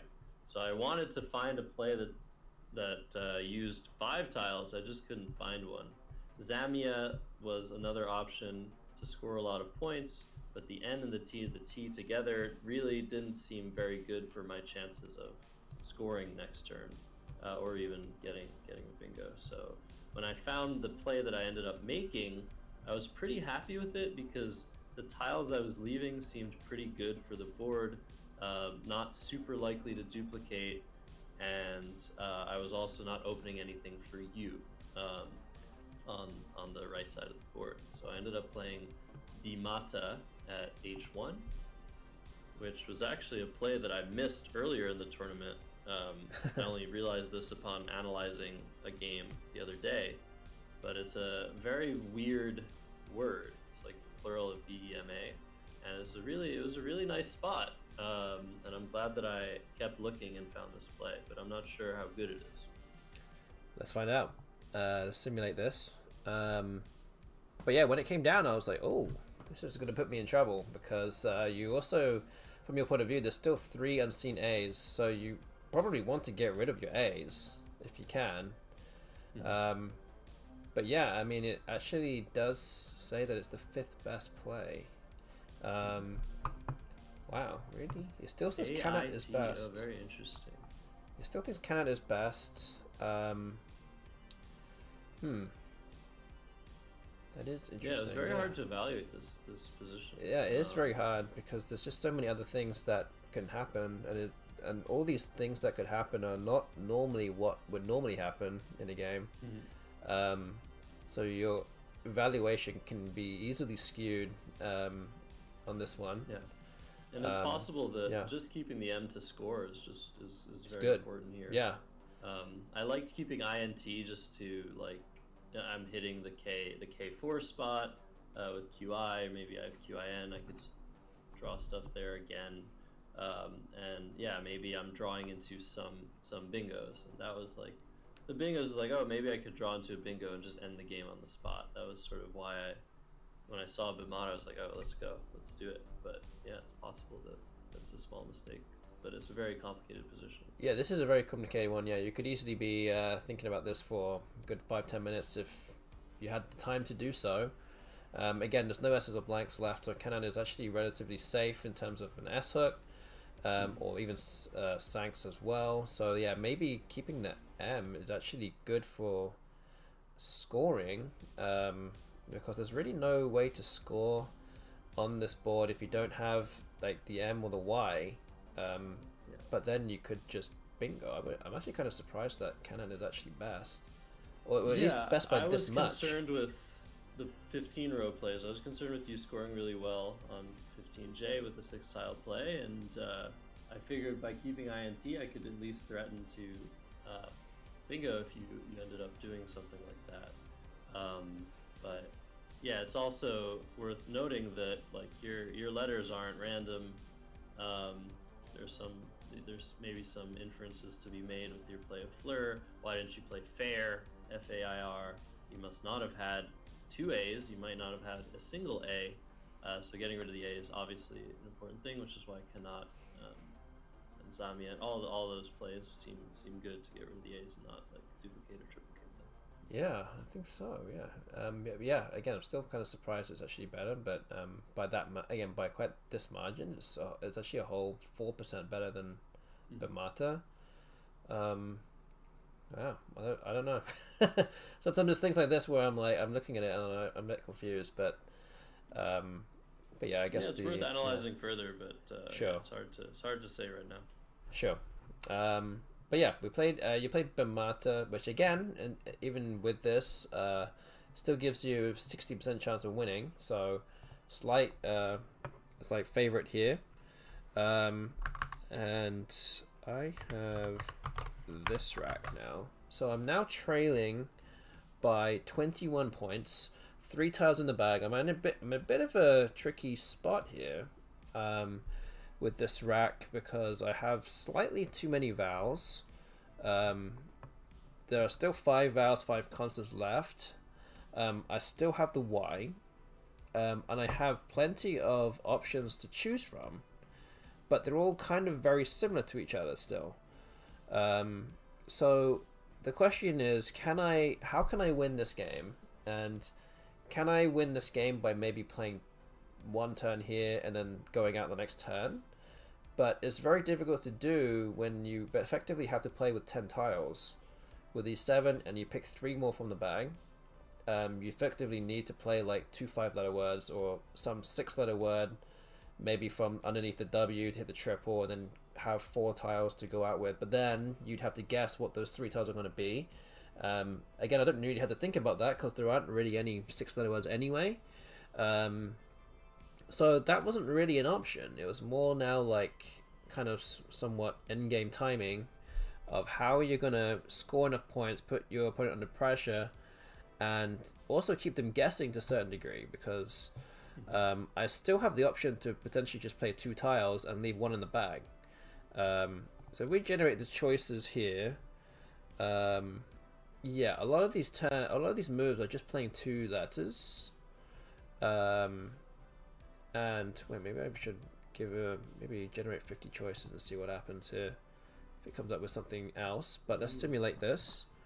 But you can see that my chances of winning are not great. It likes A in most, which I believe is what Macondo also liked by a long way. It wanted me to play A in here, keeping AOR. It wins about just under half the time. But what I ended up doing was actually playing AY at the same position, in the same spot, but that gives me like a 12% or 11 or 12% chance, chance of losing essentially from here over AN, which is interesting. I can't necessarily always put my finger on why that is. It could be based on just words that you can play through the Z of upsized, or maybe above the W of due that kind of takes out that spot. That's really the only like kind of spot that you can easily reach a double from, playing above the W of due. And maybe A and actually just does a good way of blocking something. Yeah, I don't know. I mean, again, it's hard to evaluate. Obviously, our engines at this point, they're not perfectly suited to analyze these positions where you're making plays that don't empty the bag. I personally think that your play should be better than Ian, but I guess there are a lot of draws that you get where you're threatening to go out with the 6-tile play. That could be it. There's some draws that you get stuff through the Z of upsize zoner, stuff like that. Yeah, it's very weird. I kind of liked the idea of Zoaria, thinking about it a little bit, but yeah, it's probably not good enough. You're down by 21 points, and you'll be giving me a lot of momentum in the end game. So I like your decision here for sure. Leaving the Fog of War, leaving 1 tile in the bag. Yeah, that's what I kind of thought at the time. I mean, maybe more thinking about it now. Like, if I keep AINOR, like, any vowel that I might draw will probably lose me the game, which is probably why my win percentage is so low. Because I'm kind of at the mercy of the fact that if I pick out like an A, what am I going to do with that? Like, what's my next turn going to be?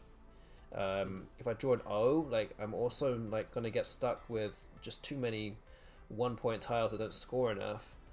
The E might help me to some degree, depending on what else I draw, but the E isn't really going to help me that much either. I mean, I would need to keep this Z open, or basically have to draw into something that allows me to play something underneath the W for the triple, to have a shot at like scoring twice well. Again, leaving 1 tile in the bag is also a good thing, just to kind of give you something else to think about. But yeah, playing A in, is a really interesting position, because then I am left with 6 tiles, and your options in terms of what to play are actually significantly reduced, because there's you now basically have to play underneath the W if you want to score some points, or open up, or play next to the Q. Like, there's not really much else you can really play. Actually, just playing those 2 tiles, I probably didn't realize at the time, actually shuts down the board pretty well. So yeah, that's fair. That's fair, definitely. Makes things very, very complicated in any case. But I think having perfect knowledge of what you have in the end game should give me decent chances regardless. But yeah, it's not looking fantastic for you, but it's looking very interesting. So after AY, yes, my rack was EIMNOTV. Okay. And the more I looked at the position, the more I felt like I was very unlikely to win it.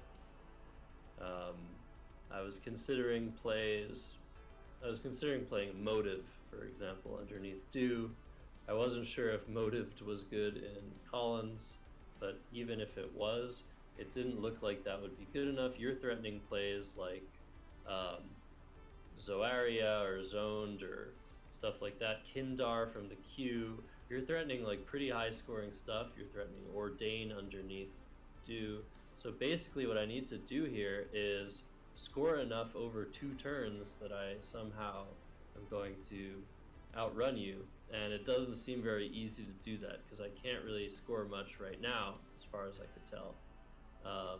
And so I ended up getting very close to going over time here and playing Ovine at 13J, hoping for either an O or an E draw, which I thought would win me the game just barely, because I'm threatening the overlap with MET or MOT. I thought that originally if I play Ovine and draw an A that I'm going to win, but unfortunately Ovine gives you a spot for a bingo of Aneroid at 15I, giving you the own, the end hook for own.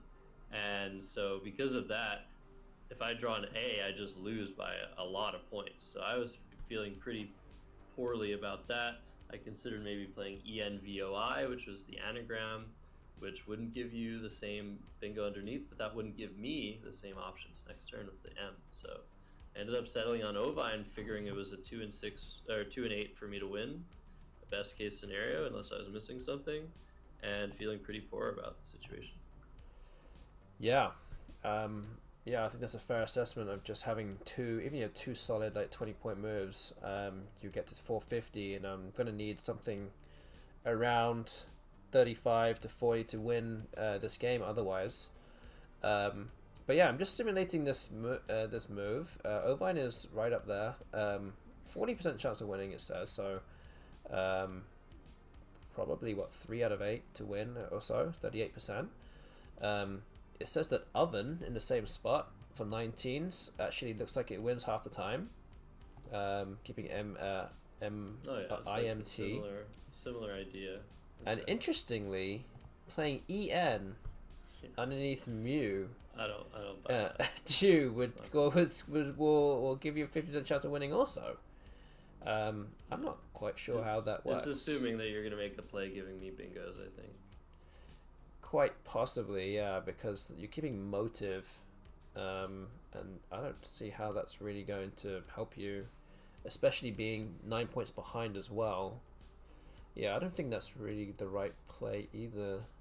Again, this also highlights the limitations to these engines as well. Not necessarily coming up with opponent responses that would be kind of more reasonable than what it's actually suggesting. But yeah, Oven looks like it could be the play here. Yeah, I'll run Macondo in a bit. Yeah. But yeah, that will give us an actual answer on how often. But I'm pretty sure it's 2 and 8. Yeah. I think that the peg function with that will accurately work it out. As long as your computer can take it, and it'll probably run through it for like an hour or something before it comes up with a definitive answer. But yeah, looks like Ovine was what you played, so let's go through with that. I did not draw a bingo or have a bingo playable. I actually drew AD from the bag, which I thought at the time was going to be a game-winning play, or game-winning draw, because before Ovine I had Ordain down here, and I had Kindar, and I had things like Zonda through the Z as well. So I had plenty of 30-point plays to play to make as well. But I did run this through Macondo, and there are actually no wins possible here. And I did come up with the optimal endgame, which was actually to play Ordain and Owo, which obviously is... and I was a bit in shock by this, actually. Because I did not recognize the O hook on OW when I played it. And I was like, oh my god, did I miss this? And am I just going to lose now? I was like pretty... And we were both very low on time. I had like under 10 seconds. I don't remember what you had. Yeah, I was pretty close also. I knew that this was going to be my last turn, so I had to use all my time and just double check that I wasn't missing something a bit more obvious, or that it was a bit more hidden maybe. So yeah, I played Ordain here, and yeah, that really only leaves you with one choice to make, and that was to play Met above Ovine for 22, and as you commit that and finish the game, then it's you that win by 1 point.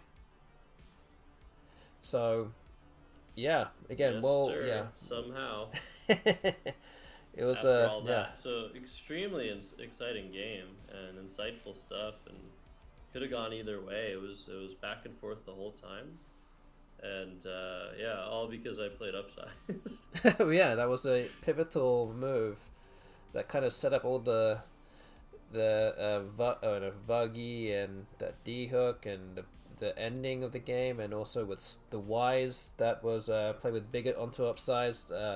All those spots became available because of upsides, starting the whole thing off. But yeah, that was a really good game. Yeah, obviously I enjoyed the game as well. Obviously, I wasn't too happy that I lost by a point. Did a recount and it still was at a point. Also, for the greater grand scheme of things, it also meant that my chance of winning the tournament was actually now over. Even though I already said to you earlier that I was not expecting to win anyway, but just confirmed it once and for all. But yeah, this was a lot of interesting positions here, and things to consider that you wouldn't normally see in other games here as well. Especially with the dynamic of the Y being extremely valuable towards the end of the game, and just playing out the end of the game to basically whoever can go out first, essentially. Indeed, yeah. And yeah, it was a pleasure coming on. Thank you for having me analyze these games together. Yes. I actually Macondoed it, and it says exactly what I thought, that Ovine with four endgame plies wins 2 out of 8, and Oven wins 1 out of 8. Okay. I could try to put more endgame plies, but I don't think that will change anything. Yeah, I think that Ovine's probably going to be at least the winningest play from your point of view. Yeah, you've got to obviously hope for at least one of the... Yeah, you're reducing it down to at least one of the vowels, at least. So, yeah, I think that's a good one to go through.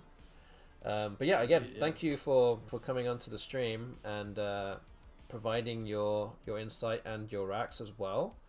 Yeah, no, thanks for having me. I hope I can return the favor. If you ever want to come on my stream, if we have some stuff to do, this is a really easy way to do it. Sure. So, and for those that are watching, I've never done this. There's a called stream together thing on Twitch. I've never done this before. This is the first time I've ever done it, and it was very straightforward and very easy to do. So yeah, I think if we can spare some time aside from my home life, I might be able to get involved with other people's streams as well. So yeah, again, I appreciate you setting some time aside to join me on this stream tonight. Yeah, no worries. Thanks, Austin. All right. Thank you. Catch you later. Yep, see you then. See you then. Okay, so to kind of talk about this as well, this is actually the game 25 out of 28. So obviously I lost this game as to be out of contention.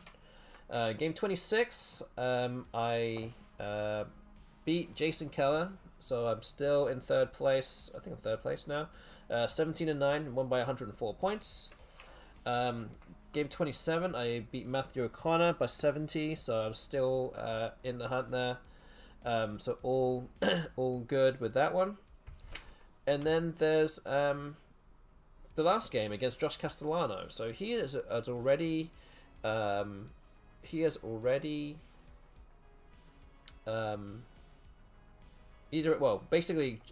lost to Ben, who's already won the tournament. And I'm against Josh Castellano, basically to go for second place. I need to beat him by 137 points to overtake him. So I would like to go through this last... I know it's a bit late now, but I would like to go through this last game pretty quickly and just show you this game that we had at the end. I think it was a pretty explosive game to have to finish off the tournament.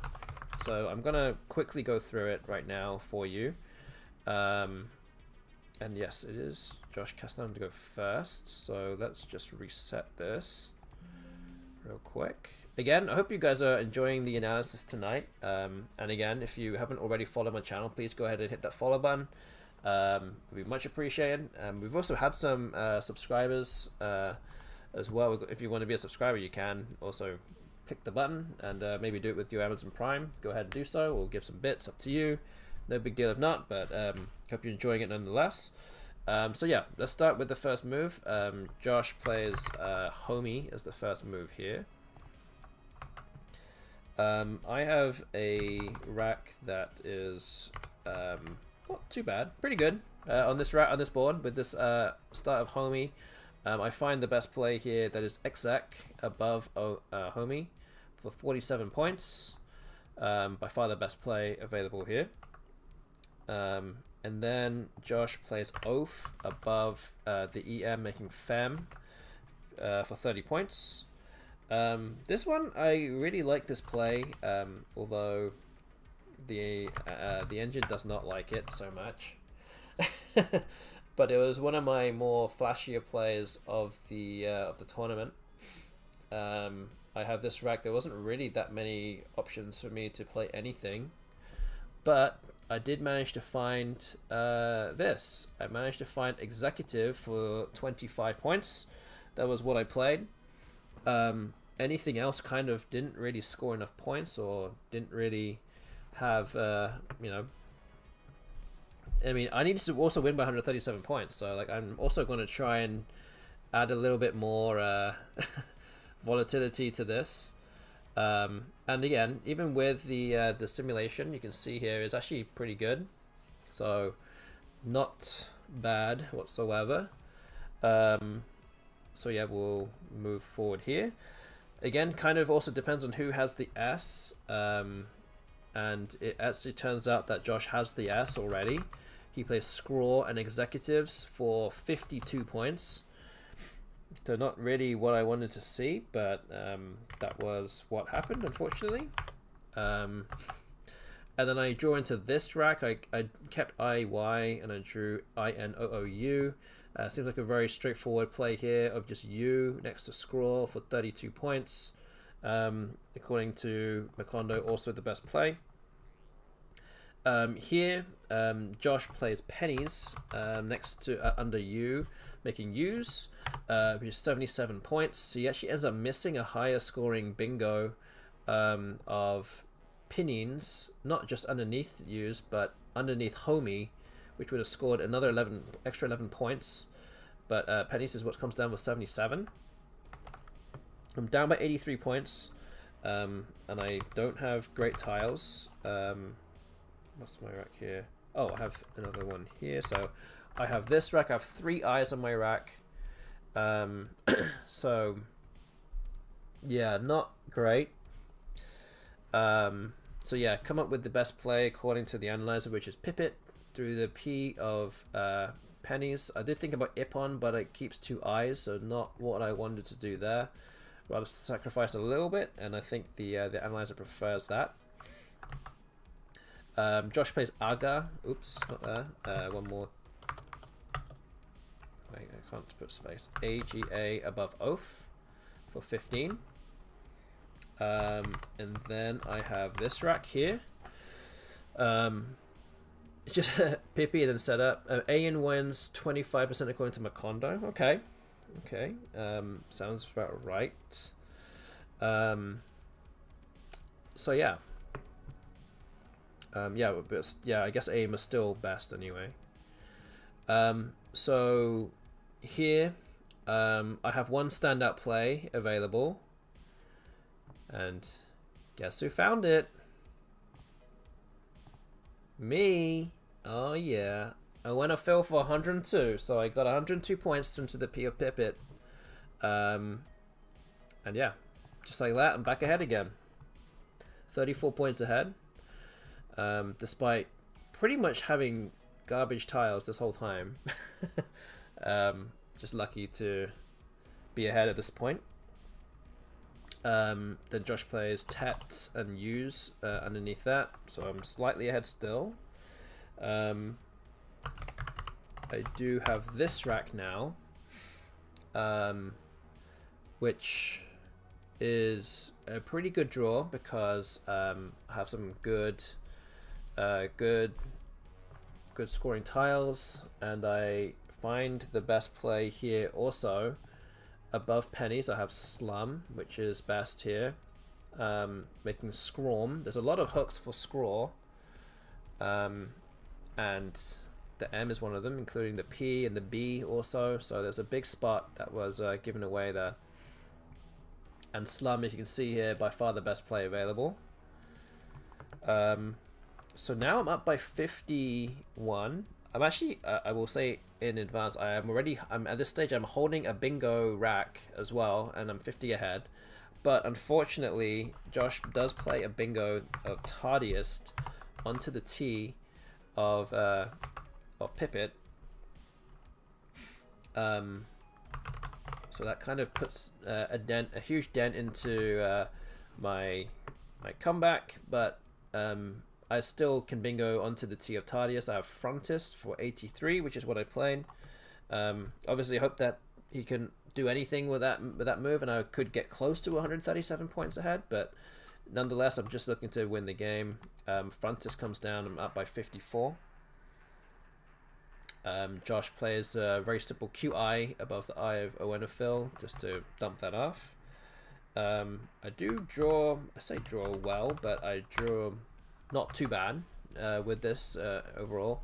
I can score some points here, and I'm looking to try and score well on this turn and hopefully be able to bingo on the next turn. And I'm already 23 up here. If I can get another 40 now or something, we get about 60 ahead, and then maybe bingo I could get close to 137. And I can get a good score here. I don't see Beanie on this turn. I do see Bade for 38. I actually didn't even see the end hook for Aga, has to be said, but Bade looks pretty strong here too.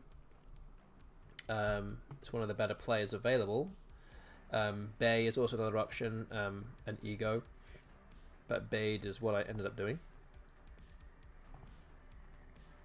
He plays Vide, V-I-D-E, above Aga as well, so he does that.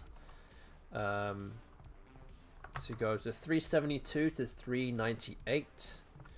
Dubai looks good if you're trying to win by a lot.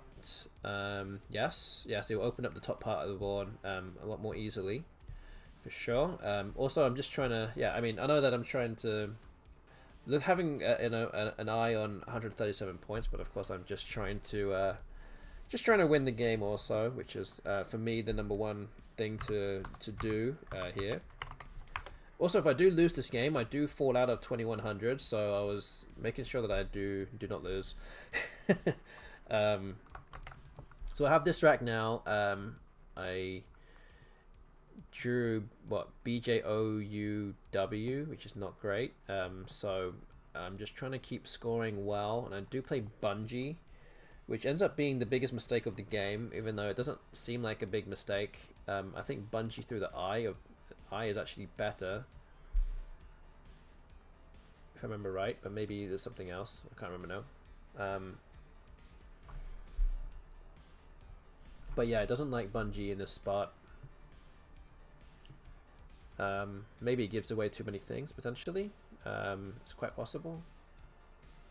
But it likes to play Owl or Sujo for 45. So yeah, that's a slight mistake. It's not a big mistake, but it's a mistake nonetheless. Then he plays Ragu. So I'm kind of happy about that because it doesn't really score anything, and it does block a lot of floating tiles. And then I have this rack. So there's only one tile in the bag. I'm 32 points ahead. Again, trying to, with one eye in mind of the 137 point kind of target.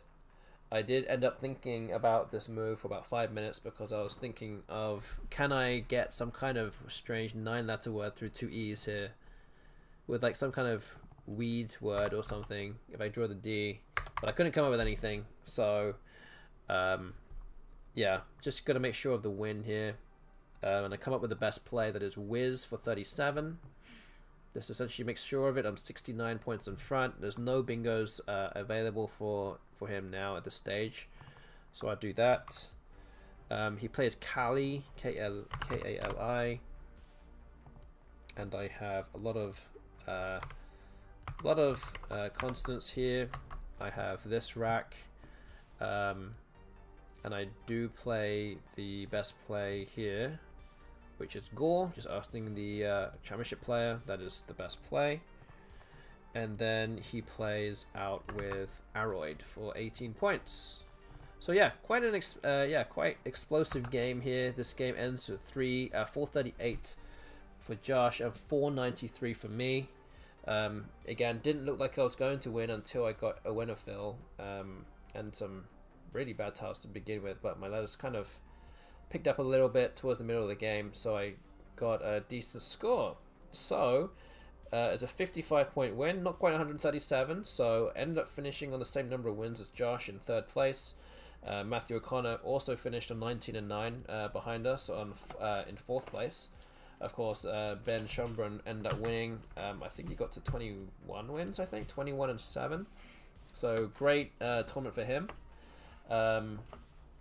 And also, alongside that, my wife Lindsay, I think, finished 16th or 17th, maybe 1 or 2 places below her seeding. Didn't lose many rating points as well, so it was fine. My daughter Leah finished, I think, 12th in NWL Division 3, despite being like 21st seed or something. She finished way above her seed, finished with a rating gain of about 60 points, so she's getting closer to 1,000 now. And Leah's School Scrabble partner Jonathan finished in 8th place, and his rating went up almost 200 points. So he's actually on the cusp of getting to 1,000 points, 1,000 rating right now. And as it stands, I don't know if anyone has seen this on the cross tables, but there's a list of the top rating gains over the past 12 months, and Lee's partner Jonathan is currently showing in 5th place out of everybody that has top rating gains of 451 points over the past 12 months. And my daughter Leah is showing in 11th place with a rating gain of 295 points. So they've actually both gained almost 750 points between them over the past year, which is showing that their practice and their hard work so far paying off really well, and hopefully they'll be doing well in other tournaments to come, which both of them will be playing in soon, as well as the North American School Scrabble Championships, which has now been actually confirmed that it's going to be happening April 26 to 27 in Washington, D.C. at the Planet Word Museum. So both of those guys will be playing together as one team, and hopefully can win the tournament. So in the lower score division. So that is very exciting and very encouraging for them. And yeah, that is essentially my stream or analysis for Albany New Year's. I know that we had, again, thank you to Josh for joining my stream tonight.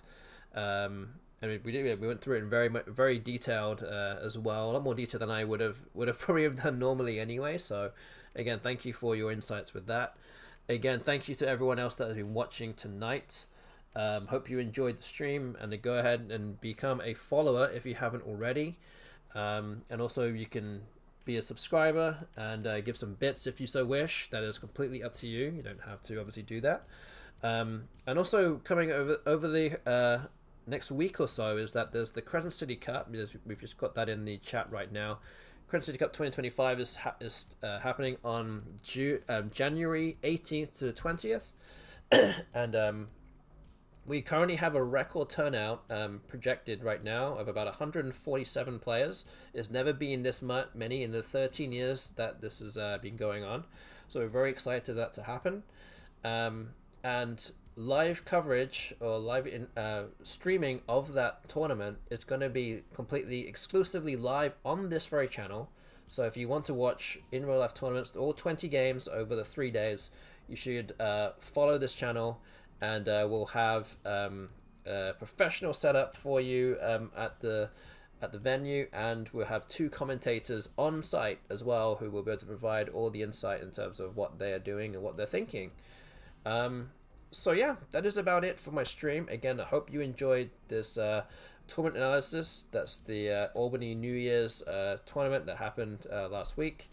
And yeah, that is essentially it. So I don't even know. I'm not even going to raid anybody today. I'm just going to end the stream. So we'll be back on Thursday in 2 days from now.